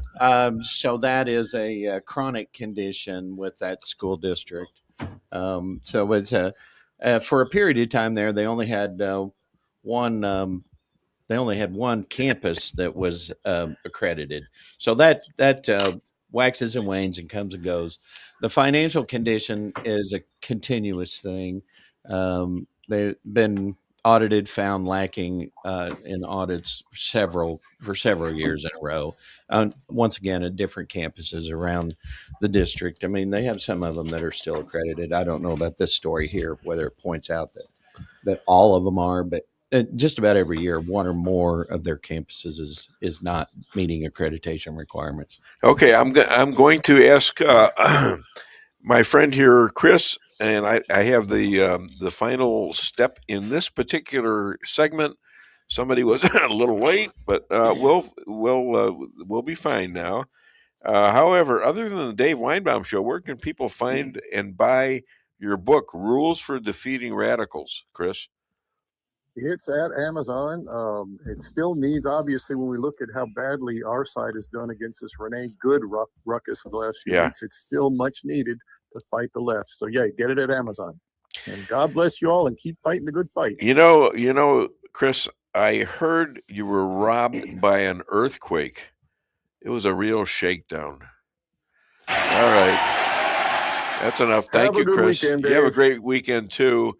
And like I say, the second half of this meeting, or whatever we're calling this, I don't know what we're calling this at all, appearances of caucus officially? I don't know. I don't know. Do we have enough for a caucus, or I don't know.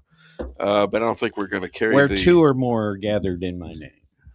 Gathered in your name? Yeah. So the name of the caucus? No, I was is Mayhew. Is that what you're trying to say? What do you have to say about that, Bill? Once again, another book apparently you're not familiar with. You didn't know the Assyrian reference, and now you don't even know this one. Assyrian. So yeah, Assyrian. You just call not Syrians Assyrians. You just call Syrians an ass? Yeah. I mean, you've insulted a whole country. Oh, okay. I mean, they are turning their way away from ISIS, and you are putting them back in. That must be. That's not right. Well, of course, that's an English. What do you think of that, Bill? Englishification of it, right? What do you think of that? Good morning, Dave. Good morning. Hey, Don. Hey, JP. How you guys doing? Yeah, good. We're doing all right. Good. I'm having fun playing this up because, you guys are still friends.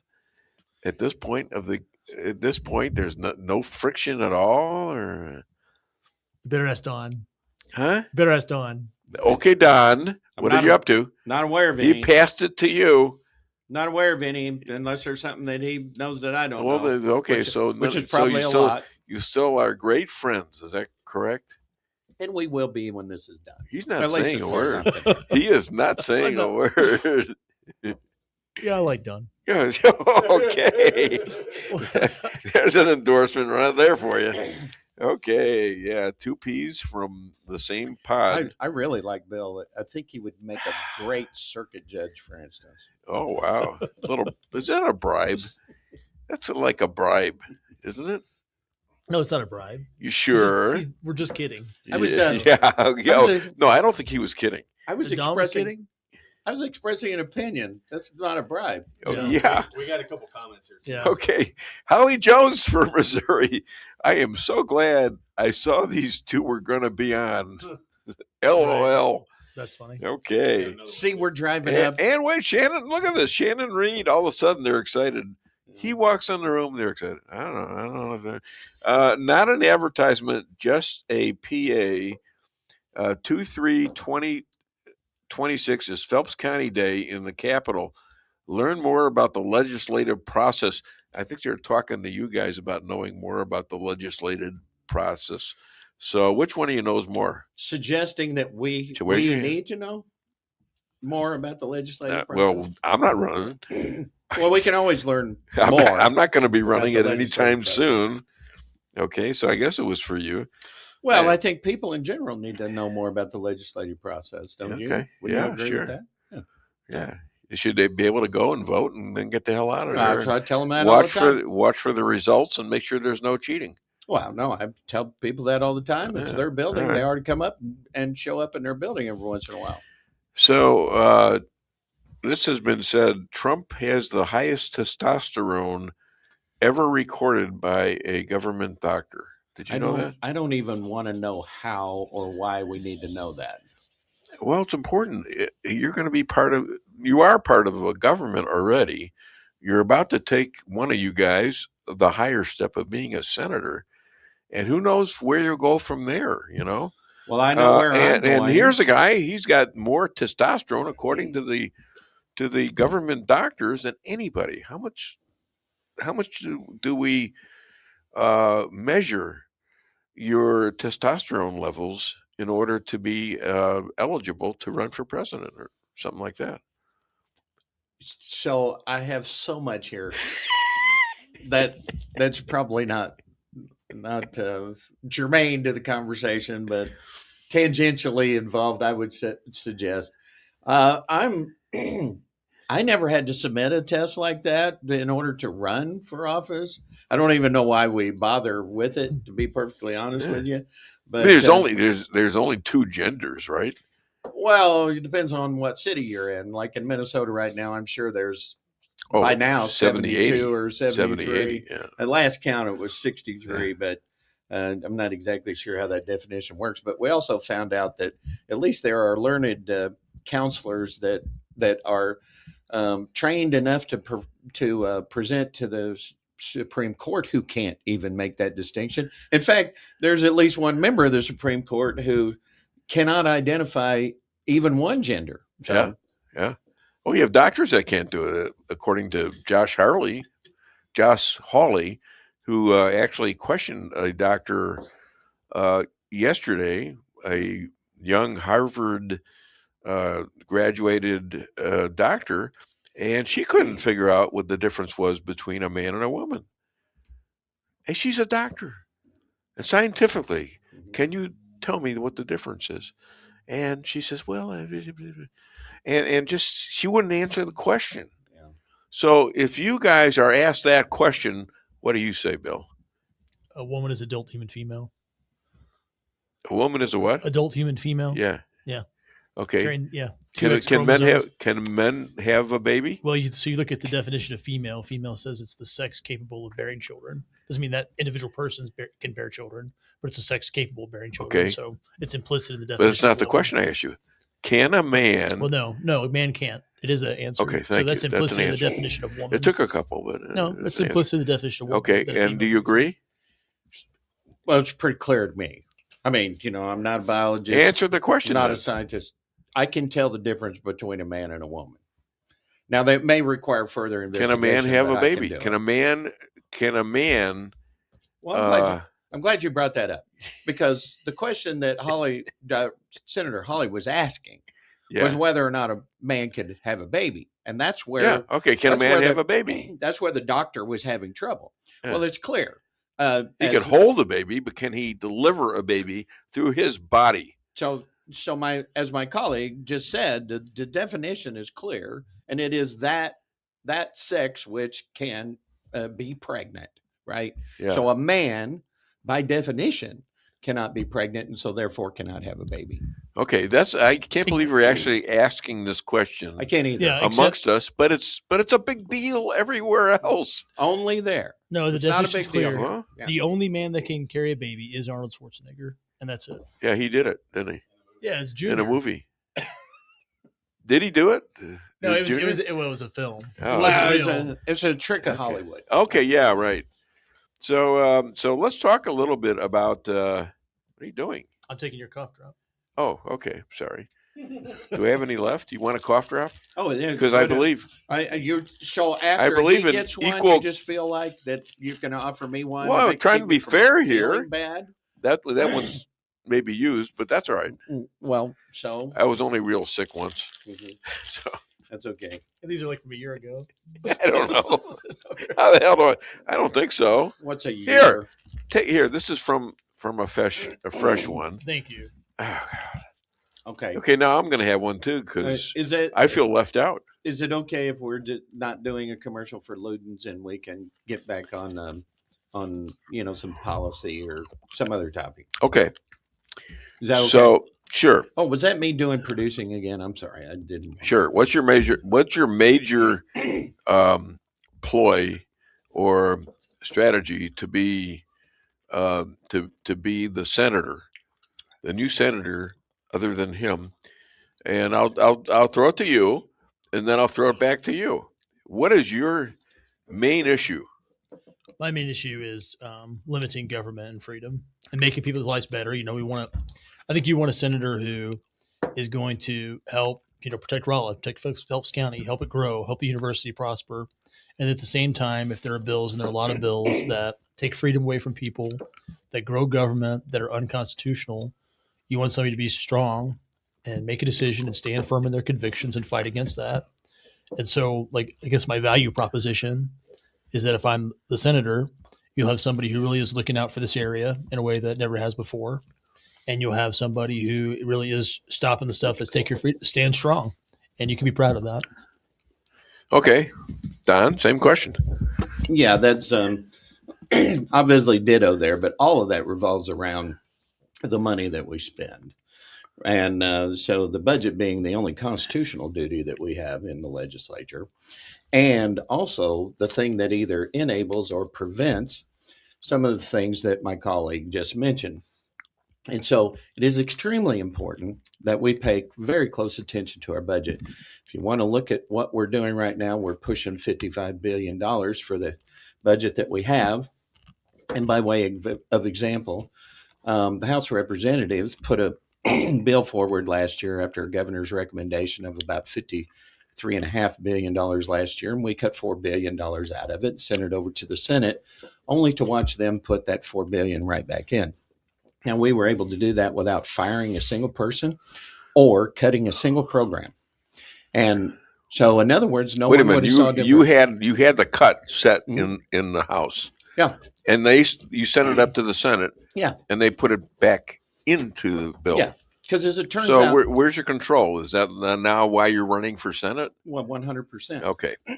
So as it turns out, what you find out from that is that every single one of them little $4 billion has its own constituency in our building. And it's a bunch of folks that are wandering our halls who aren't elected to be there.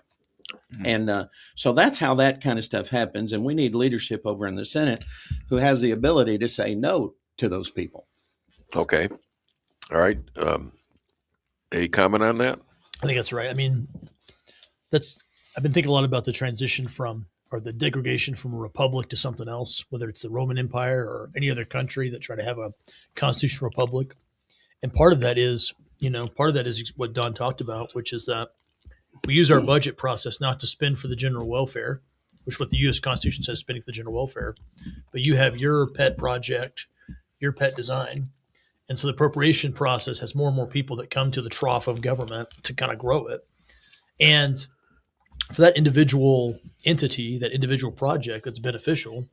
But what happens is, government grows and grows and grows. When government grows, it takes more control of your life. And then we risk what I think, it's big to me, big to a lot of conservatives, which is that we're going to go from having a balanced budget to deficit spending. A lot of people think we're already in deficit spending in Missouri, but balanced budget is super important.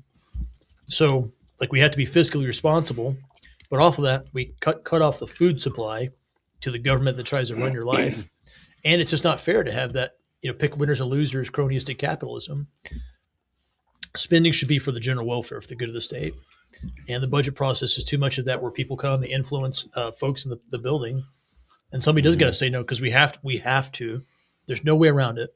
The state of Missouri has to cut spending. We do it now at our choosing, or we do it in the near future in a way that's a lot more painful. So that's that sort of goes right along with Don there, right? So, wait, let me ask a question. Okay. We have to limit this because I got to do another commercial at about 25. Exactly what I've been talking about. ICE, catering to quiet. Special interest. Quiet. Okay, ICE and you said this is the only constitutional thing that goes on in the Senate is what you're talking about. But what about ICE and the Constitution? What about the president's concept that he can put troops into places like St. Louis or Rolla? Well, me? Yeah. So you're asking me. So you weren't talking about frozen water. You were talking about a department within the United States. You're wasting time there, Don. You know what I'm talking about. So does the president have the authority? Yes. Okay, but how does that affect you in Rolla, Missouri, or wherever you are? You are you representing an area as a senator? Okay. So unless something happened this morning that I'm not aware of, I don't think there's any anti-ICE riots going on right now in Rolla or Lebanon or Hartville. They're going to be challenging that right in court, and I want to know what you guys are going to do about it if it ever comes to this court in Missouri. What are we going to do about it? Well, so if a bill ends up on the Supreme Court, which I would really love it if Bill ended up on the Missouri Supreme Court. You've gone from a judge to the Supreme Court. Now you're really embellishing right there. Note that, people. I think that I think currently in the state government is going to be in full support of what's ICE's mission is, including here in Missouri, because there is a considerable amount of stress right here in Missouri, related to people who are here illegally. Right. And I'll use that term, illegal alien, because that's exactly what they are, and that's what the federal statute describes them as. And so we do spend a lot of Missouri taxpayer money associated with a lot of federal money that comes to the state of Missouri on illegal aliens. And so you are a defender of that in the Constitution. No, 100%. I'm in full agreement with the president that money, it needs to be spent on the citizens of the United States first, and in our case, citizens of the state of Missouri. Okay, Bill, response. Yeah, I'm an America First guy. I'm a secure the border guy. You're talking about the powers of the president. You read about the drafting of Article 2 of the Constitution. It was modeled after the Pennsylvania executive. There is an executive power. The president must take care to enforce the laws and has an executive power. So does the president have the authority, under the Constitution to secure our borders, to defend our nation, to do that? I think that he does. I think even the War Powers Act, which was enacted after Watergate, is a limitation on presidential power. And all presidents have argued that that's unconstitutional because he's the commander in chief. I think that ICE has to follow the Constitution, though, too. The president's bound by the Constitution. So I think that when we're talking about going into homes of citizens, they should have search warrants. I think that the Fourth Amendment applies to them just like it does to any other police officer. I think they should be professional. They should follow the Constitution and respect civil liberties. But does the president have the power to secure the borders and defend the nation? I think that's the whole point of having a president, is to secure the borders and defend the nation. You think that's the whole thing? All right, well, that can be argued too, of course. Keep us safe. Keep us as a country. Well, it's absolutely necessary because although Congress has the power to declare war, the only branch of our government who can make war is the executive branch. So there's another thing. Yeah. A lot of people in Congress are saying Trump illegally went into Venezuela to commit war. Now, what's your take on that? Well, it wasn't much of a war. They went in and they grabbed one guy and brought him out. Of course, they had law enforcement with them because it was basically. Then they were crying that he should be let go. It was an arrest warrant. It appeared to me. Yeah. I mean, I don't know the legal difference between them, but the reality is they went in there and they grabbed two people and came out. So that's constitutionally okay. As best as I can tell. I mean, I'm not a constitutional lawyer, but the reality is that the president of the United States, through his powers of the executive to enforce the laws of the United States, these folks violated at least as far as the charge against him is concerned, violated the laws of the United States in a very severe way. I mean, obviously, it would take a lot in order for the president of the United States to go after somebody. But we've seen this with other presidents, including President Obama and President Biden, and where we've gone outside the borders of the United States in order to exact the justice in one form or another. So while we can have varying degrees of argument over what's constitutional there and what's not constitutional, the reality is this is not a war. This was going in and capturing a fugitive from the justice in the United States of America. Okay. So 2 minutes. I'll tell you what. Now, I don't know what you guys have to do after this, but I've got McCluskey coming on after this. And if you want to stay for that and participate, that would be cool because he's got a lot of 1-6er stuff to talk about. and maybe some scoops on where it's going. Go ahead. Oh, just on that. Well, you guys want to stay for the next? I'd like you to stay for a couple minutes. I can stay for a minute or two, but I've got a root canal I've got to get done later on. So right. Yeah. I actually am. You mean like the one you gave me just now? Yeah, exactly. Go ahead. Yeah, after this, Don and I are getting root canals together. Actually, Are you really? Okay, so is it illegal to go take Maduro? No, the president's not violating a law, and he's within his constitutional powers.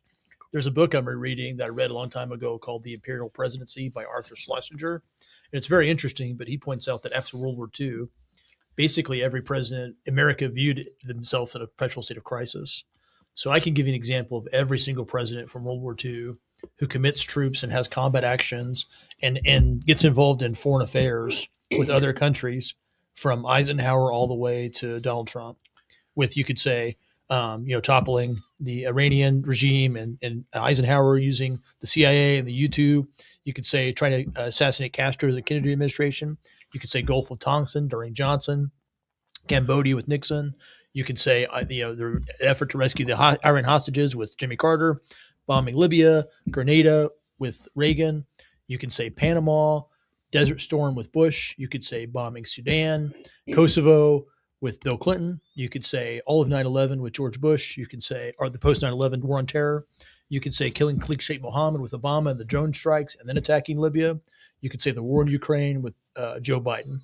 Every single president has done that. Right. And you can say it's a problem, but it's not outside the norm for the president to exercise executive power in foreign affairs. So it's not illegal, but we can argue about the wisdom of it. Constitutional, but it's constitutional. That's right. Okay. But there's no limitation on the president in that regard. Well, gentlemen, I'm going to call it a day, and I thank you for appearing, and I wish the best of luck to both of you, whoever wins, and we'll have you back. When is the election? First Tuesday in August. Okay, so it's coming up pretty quick. Other than the Dave Weinbaum Show, where can people find and contribute? I've got website, Facebook, all of those things. So makeyoufrommissouri.com is my website. Okay, you, sir. Yeah, website, Facebook, BillHardwick.com. All right, so other than Dave Weinbaum Show, where can I already asked you that. I hear when you die, your hair keeps growing. You know what? I just as soon stay bald. Okay, there you go. That didn't work real good. All right, gentlemen, thank you very much. Okay. Thank you. I got. See you later. I'll say hello to you for Mulkowski. He's going to have some. With warmer temperatures right around the corner and allergies ramping up, now's the time to get those AC units serviced. At Hartley's, we pride ourselves in offering outstanding service with fast response times. With proper maintenance, you can make those hot days be a lot cooler and remove those pesky allergens that always seem to find their way into your home. Call us today so you can be living a much cooler and healthier life. Hartley's, community born, community raised, community serving. Call Hartley's Climate Control today at 573-368-3163.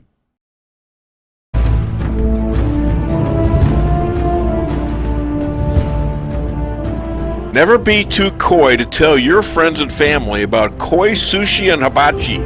Celebrate the best Chinese-Japanese restaurant in the Midwest. Call 573-426-5551 to make a reservation or order takeout. Locally owned, 1808 North Bishop, Rolla, Missouri.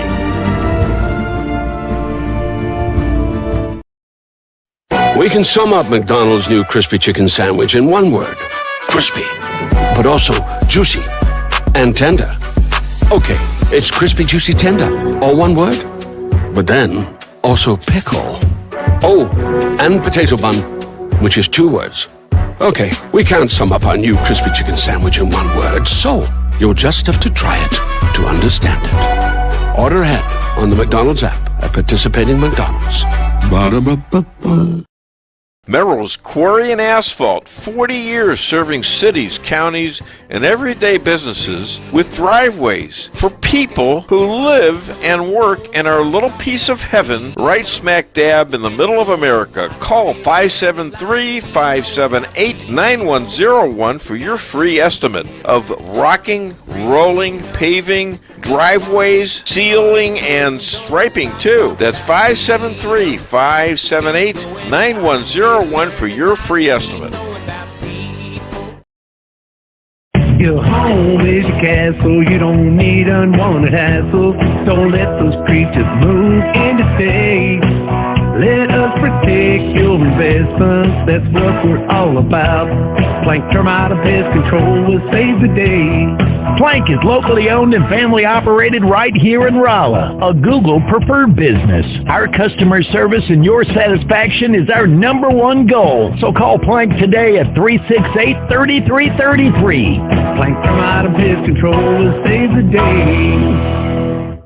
Busy schedule? Let your locally owned Price Chopper help you save time with online shopping. It's easy. Sign up to tcmarkets.com or download our mobile app in the App Store or Google Play. Create an account and browse through the categories and choose the items you need.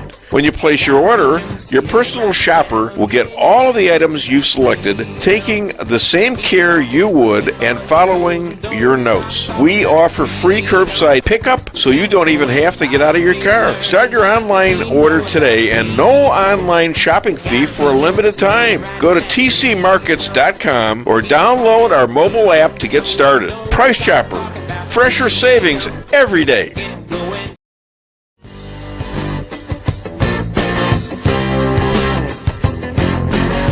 Insurance going up like crazy? Daniel and Henry. Insurance is one of the largest private insurance companies in the world. Richard Boyette, 314-444-5011. He's my guy at Daniel and Henry for 10 years. Business or personal, call Richard at 314-444-5011. He's the best. At Town & Country Bank, we've got all the perks of a national bank, like online banking, quick loan approval, and you can deposit your check from your phone. But that's not why our customers love us. They love us because we still offer hometown customer service. Stop by one of our 2 Rolla locations and let our friendly team remind you how special hometown banking can be. We're locally owned and will take the time to understand your needs. Smart, friendly solutions. Town & Country Bank. Member FDIC. Equal housing lender.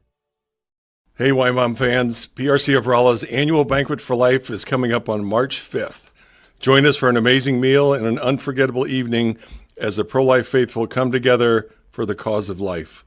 Go to supportmyprc.com and click on the banquet link to register. Thanks to our corporate sponsors, your cost to attend this event is covered, but you'll be asked to make a donation at the end of the event. Go to supportmyprc.com to register or call 573-368-5700. Okay, we're back, and I've got an all-star here. An all-star just walked through the door, too.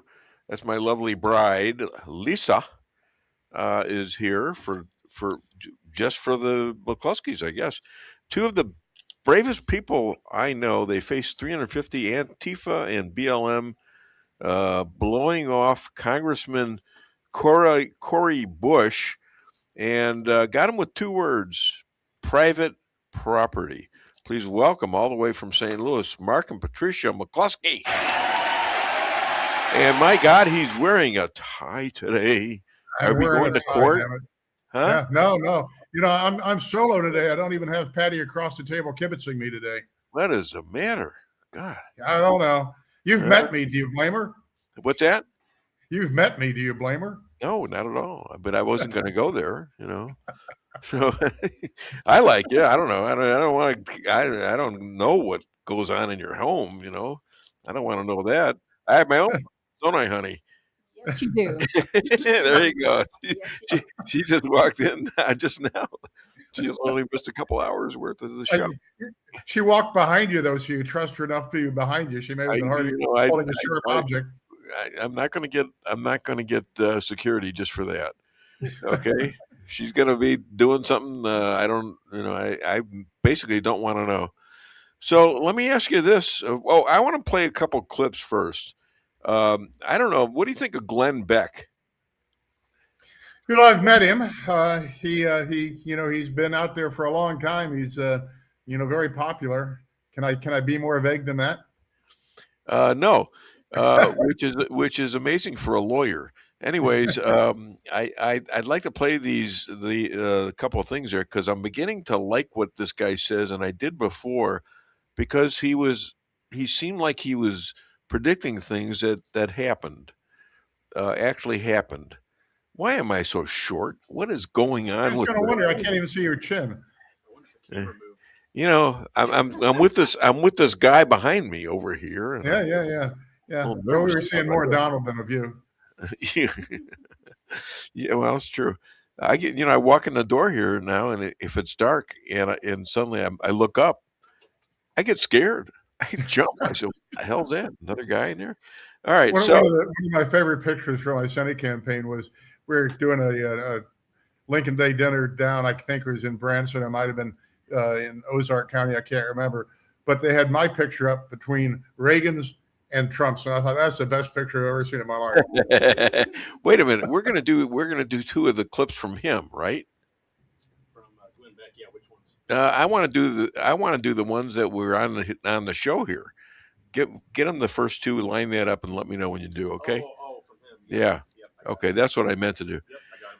Oh, you got it? Yep. Okay, let's do that. A couple of clips, and then we'll get back with this gentleman. Sorry. Nobody's been arrested. Nobody's been indicted. None of the people that set up January 6th have gone to jail. It is meet the new boss, same as the old boss. Well, not to shock you, because I know you're smarter than that. This has been happening since the world was invented by God. Yeah. Okay. I'm shocked, Dave. I am shocked. I know. But you're Irish too, so you'll have a drink and it'll be okay. I know you. I'm trying to teach this lady here about what life is all about, and it's not one thing or the other. It's a lot of things that are pushed down your throat, and she knows this. TTUSA. Yeah. I'm currently the president of my own chapter. We're actually getting started now. We're setting everything up. And it's like a county thing rather than being set up at my school, because you can either do an activism hub or something, or like a club at a school. And I'm doing an activism hub because my school didn't want us to get involved with all that. See, there's still hope if you can get enough people to fight back. And you're fighting back, damn it. You fought back on 2020, and you're fighting back. People should know about you. That's why I have a show. Yeah. Okay? And not enough people are listening, so you guys got to keep pushing. Okay, and here's a question that I have. One of the last questions I have, but ever try getting on mainstream media, Fox, for your knowledge of 1-6, because nobody's saying anything but you. Nobody's saying anything. It's total crickets. Fox hasn't had me on since they fired Tucker Carlson. Okay. But Greg Kelly at Newsmax talks about January 6th every once in a while. He did last night, for example, and talking about Ashley Babbitt. But I've texted him. I've got his phone number. I've texted his producer many times saying, we need to get this story out there. And I've just gotten crickets. It is as if the world wants to ignore the entire thing. We want to forget it, like the Epstein list for some reason. Yeah, it's exactly what I was saying in that clip. The more it changes, the more it stays the same. The power structure doesn't want to deal with this. And here, I know that, let me do it this way. A week ago this morning, I was interviewed by the Washington Post. And the reporter that was interviewing me, and I can't remember her name, but she had just gotten off the phone with Mike Johnson, Speaker of the House. And she had asked Mike Johnson, what did he think about J6 compensation? And she said, Speaker Johnson told her, I don't think it's appropriate, but I'll take a look at it. Okay. Yeah, right. Pam Bondi made similar noises about a month and a half, 2 months ago. So they're terrified of it. They think that the purple state representatives will lose votes if they support J6 compensation. And Karl Rove was on Fox this morning talking about how we're going to lose the House anyway. And so, everybody's terrified right now. They don't want to take any strong positions for fear of offending some voter, so they might lose a re-election campaign. And that's the problem. Nobody's got any stinking guts. Nobody's willing. I will digress. Go ahead. I don't think the majority of people in Congress give a hoot about the United States or about any political position or have any basic political philosophy. What they want is to stay in power. They want to get their lobbyists to give them lots and lots of money, and they want to be so they can sit around with that little badge on their lapel that says U.S. Congressman and be important. And they don't care where the money comes from or what the issue du jour is. They just want to be there, and they get elected and they stay there for decade after decade after decade. And for some reason, I'll use it for an example. Lindsey Graham is my best example of somebody who is just a bloodthirsty animal. I mean, he is an actual demon. There's no human being on the planet that he wouldn't like to see slaughtered right in front of him, although his little pansy-ass self hasn't ever done anything right. Yeah. But the people keep electing him. How can you keep electing that monster? I mean, every day he gets on Fox and says we need to kill more people, right? Yeah. These people have to die. Those people have to die. Another war. We need to be this. We need to be. Yeah. Oh, yeah. Yeah. And they keep electing him. Feet What the hell is that on, about? feet on the ground. Doesn't matter how many are killed. Yeah. You're Yeah. Americans mainly. Yeah. I mean, he verges on a psychopath, and yet they keep electing him to the Senate. So you left me on a thing the last time we talked. I kind of didn't get an answer, and you were waiting for an answer from Peter Tichting to get back with you. Yeah. What happened? Well, he had a 5-minute conversation with the president down at Mar-a-Lago a couple of weeks ago and never mentioned the J6 issue. I was very pissed at him.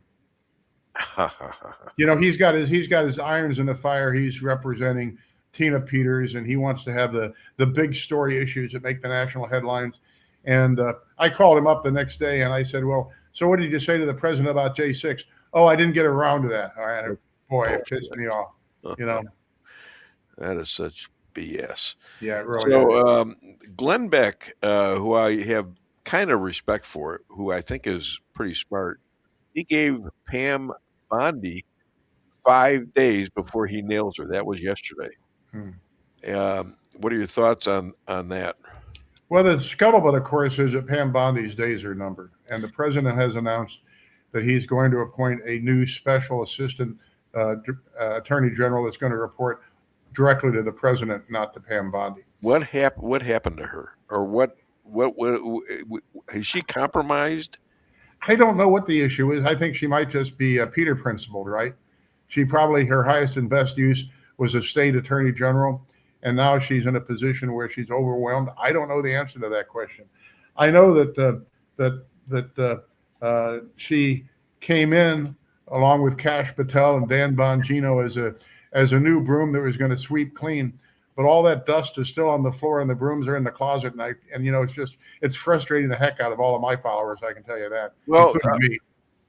has she compromised the ability of the FBI and Charlie Kirk, for example, as you've brought out, to be a fraudulent criminal finding there? Kash and Dan Bongino, are those guys aligned with that? I don't know. I wish I knew the answer to that question, Dave, because obviously the wind that was supposed to sweep in and whisk away all the bad from the past isn't happening. And I mean, the Charlie Kirk investigation is one of my favorites. But I mean, the Epstein file. What are we told? We're told I've got the files right in my desk. And then we're told the files don't exist. We're told that he's the worst pedophile in the history of the world, but we can't find any record that he ever did anything wrong or anybody else that did it with him. I mean, you can't have it both ways. I got to tell you, and this crystallized in my mind this morning when I was thinking about this show. You know what? The only way that propaganda can work is if the propagandists can get people to compartmentalize their brains so they don't compare the crap they were told yesterday with the crap they're told today, right? because you can't be Pam Bondi and say I've got the files right on my desk one day, and then say there are no files the next day, right? You can't say this is the greatest pedophile in the history of the world and thousands of people, and we've got thousands and tens of thousands of photographs of people with underage kids at Epstein Island, and then say, oops, there's no such thing. Yeah. It's just, and yet they know that the average person will only remember the last bit of lie they were told and not compare it to the lie they were told the day before. Wow. That's something else. Now even Joe Rogan is, he busts out against the ICE deal in Minnesota. He says we were wrong. We were wrong to be so cruel. And I mean, was Obama wrong when he sent thousands of illegal aliens back to their nations in 2010? Yeah, all this is it's just such a neat. Now, I'll tell you one thing though. I'm as big a supporter of the police as anybody you'll find, and I totally am opposed to illegal immigration. I just can't believe that the mass deportation that we were promised isn't taking place. And I talked to Tom Homan about it personally a couple of different times. He'd been on my program, but I ran into him at the convention and then again at CPAC last spring. And he told me it was going to happen. He said it would take 90 days. The president told him you've got 30 days. But in the fact it's been a year now, and this hasn't made a dent in it, hasn't made the slightest dent. But I got to tell you, when I watch what's going on in Minneapolis, I'm shocked at the lack of professionalism on the part of the cops up there. And I guess it's mostly ICE and other federal officers. Are you talking about the local cops, or are you talking about the ICE? Talking about the ICE guys. You see them all the time. I'm not talking about the shooting of this Goode woman, right? I'm talking about their day-to-day interaction with the protesters. They get into scuffles with them, right? They get into fist fights or wrestling matches with them. There's nothing that shows that you can resist the police better than the police baiting you and getting into a wrestling match with you. These people, if they had the professionalism that you would hope to see in federal police officers, they would form a line and you would not challenge that line. If you challenge that line, there would be severe and immediate consequences. You wouldn't have people running down the street, tackling people and getting in wrestling matches with them. I think it diminishes the respect for the agency. I think it encourages people to act out because they don't see, the kind of consequences that we would hope for. But I have a solution for all this. What's that? And the solution for all that is geofence areas. Turn off everybody's cell phones. When you see these attacks on ICE, everybody's got their cell phone up taking pictures so they can post it. If you took away their ability to post their selfies of them being stupid assholes, pardon my language, they'd have no interest in being stupid assholes. Huh. Well, now that we've covered that subject from top to bottom, let's go a little closer to home. St. Louis schools have lost their state accreditation. Does that account for more Dems? 6-1 vote to give them a big F. Yeah. And the answer always is from the left, throw more money at it. The city of St. Louis already pays more per capita for education than, for example, the Archdiocese does. And yet most of the people getting out of high school in St. Louis can't read or write at a functional level, can't do basic math. And what's the solution? Oh, we need to spend more money. It's not money. I mean, and I would love to see what sitting in a high school classroom looks like in the city of St. Louis. Are they doing anything other than, trying to keep physical injury from happening? Just so many things. So many things are wrong. I mean, the state gave $100 million to the city for a tornado repair, right? Yeah. Not a penny of that's been spent.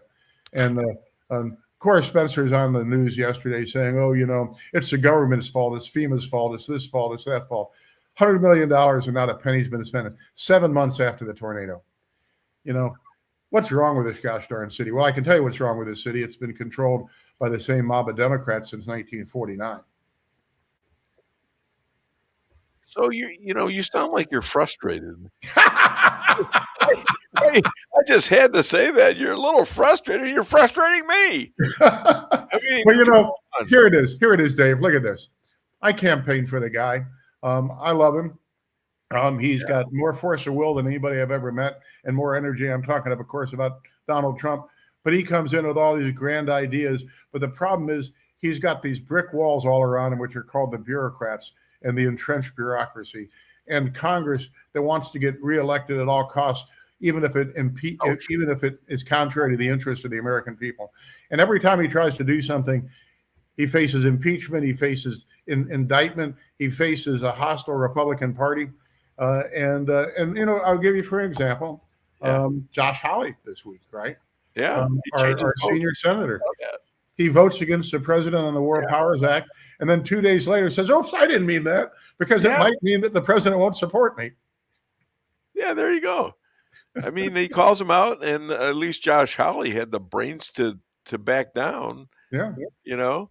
But what does that prove to what does that prove to the voter? That proves to the voter that they can get bought off or scared off. Exactly. That he has no basic principle. Okay, there's no basic principle. Let's talk about you and Patricia for a moment. You're 68 years old, I guess. You're still a strong guy. You're a lawyer and you're a smart guy and you're frustrated. What can you do to keep fighting? But you believe in God, right? I mean, absolutely, and so do I. I'll tell you a funny story on that, though, if I got just a second. I'm up at the Cleveland Clinic deposing a doctor who is a conservative Jew. He grew up in Williamsburg, New York, and we're having this conversation. And he says, "Are you a religious fella?" And I pull out my cross, and I say, "Yes, but a different religion." And he says, "The Lord gives people the religions they can deal with."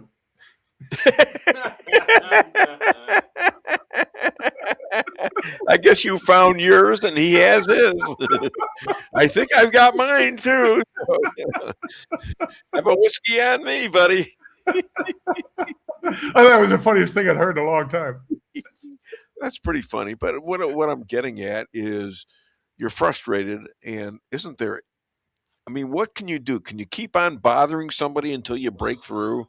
Can you keep, you know, and you got to talk to God about this. God, this is terrible.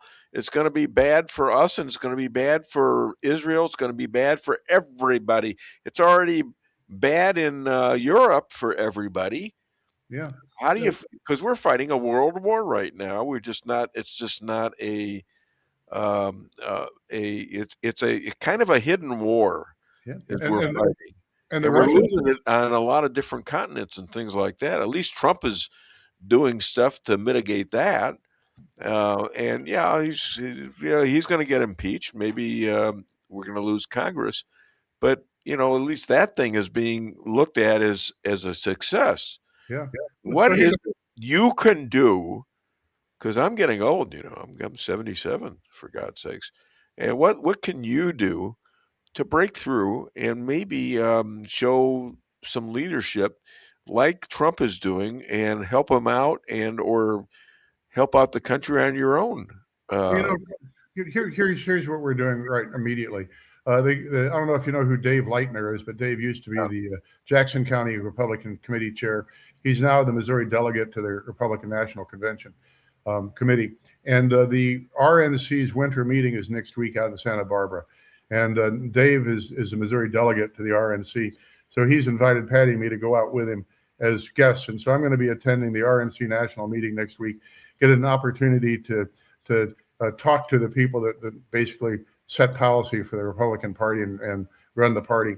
And I'm going to be doing everything I can to talk about exactly what I talk about in your show and what I talk about every day. And that is that the people are very, very frustrated.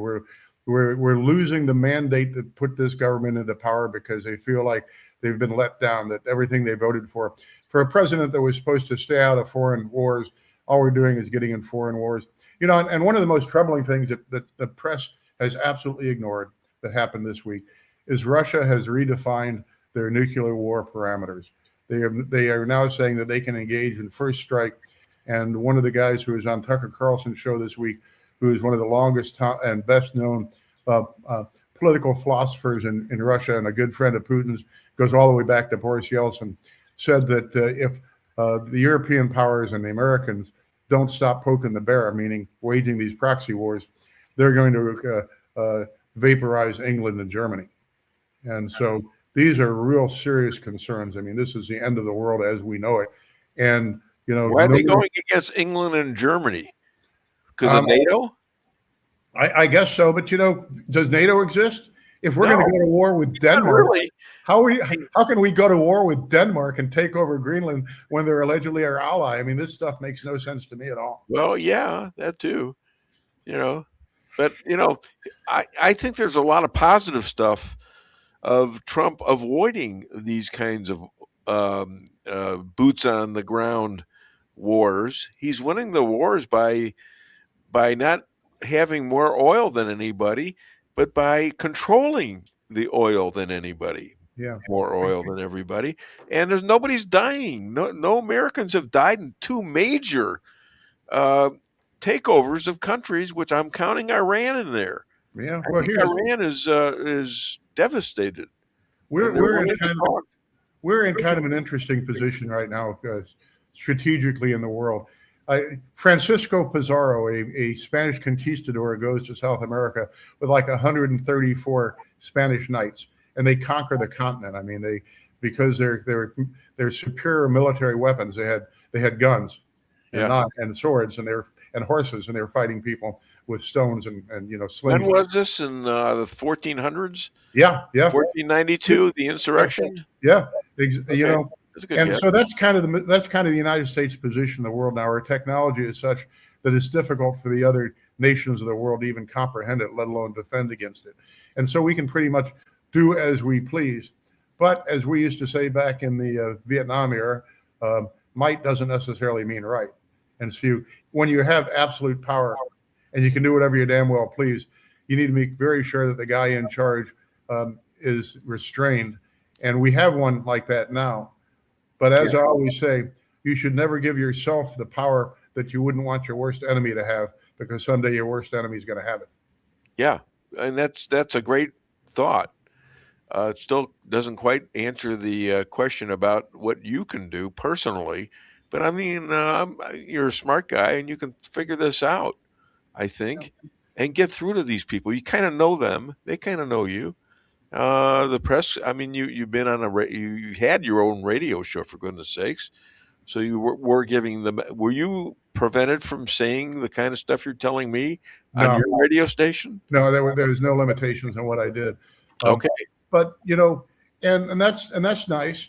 But the real world is that if you get elected to Congress, you're one of 435 members of the House of Representatives. You get elected to the Senate, you're one of 100. In the real world, the world runs by the entrenched bureaucracy and not by who's there for today and tomorrow. And I run back to, I always use a quote from Ho Chi Minh, and he said the Americans could never win in Vietnam because they think in terms of today and tomorrow, and we think in terms of forever. And that's why the left is always there, and the right fights the battles of today, and the left fights the battles for the creation of a single world socialist government every day and forever. Yeah, and that's where the Muslims are. That's what they're doing. They're doing exactly what Tucker Carlson, not Tucker Carlson, but what Glenn Beck said 15 years ago, that they are there to take over the world, and everybody laughed at him. How are they going to do that? They're doing it. They're doing it. One state at a time, one city at a time. They're out. They're out babying the populist thing, and kids grow up and they have more kids getting elected to these jobs, like Mandani and things like that, and they grow that way. And don't tell me there's no him in wanting to take over the country. Yeah. And you imagine in New York City, with the Jewish population of New York, electing that guy to be mayor. Yeah, it boggles my mind. Well, now the schmucks are all moving out. The rich Jewish schmucks who voted for this guy, they're all moving out. Stay out of my city. Yeah. Hopefully they don't move to Texas and Florida and then destroy those states and then move on. Oh, yeah. Well, they could well. Yeah. Could well. All Yeah. right, my friend. Well, listen, it's always a great time to talk to you because I consider you a friend. Absolutely. You're a very smart guy. I know that. And we once shared a lawyer, not you, but your father, apparently, in Chuck Tote. And Yeah. it's just, I got stories about him that are just incredible. Oh, yeah. We were good friends, too, you know. Yeah, yeah. So I can tell you fun stories about Chuck Tote, but, you know, not on his own. Save it for next time. I got a hard getting off in like 1 minute. 1 minute. So you take care and say hi to your lovely bride, Patricia, and tell her Dave, was crying because she wasn't on the show. Me too. Me too. Yeah, okay. You too. Yeah, she's always a bright spot. And I'm happy my wife showed up finally. All right. You have a great weekend, and I'll call you back someday and get you back on the show. All right, Dave. Hey, thanks again. It's always great being on your program. Thank you, my friend. Take care. Okay. My wife says bye. I was waving. Oh. I was waving. You were using all your fingers? Okay. I always do. Okay. I don't always. All right, but you know what? This has turned out to be a pretty good show. At first, we thought Twitter was down. Now we don't know for sure. We think it was on. So, but I will be back for another week of shows in Friday, next Friday. So come back and watch then. Thanks.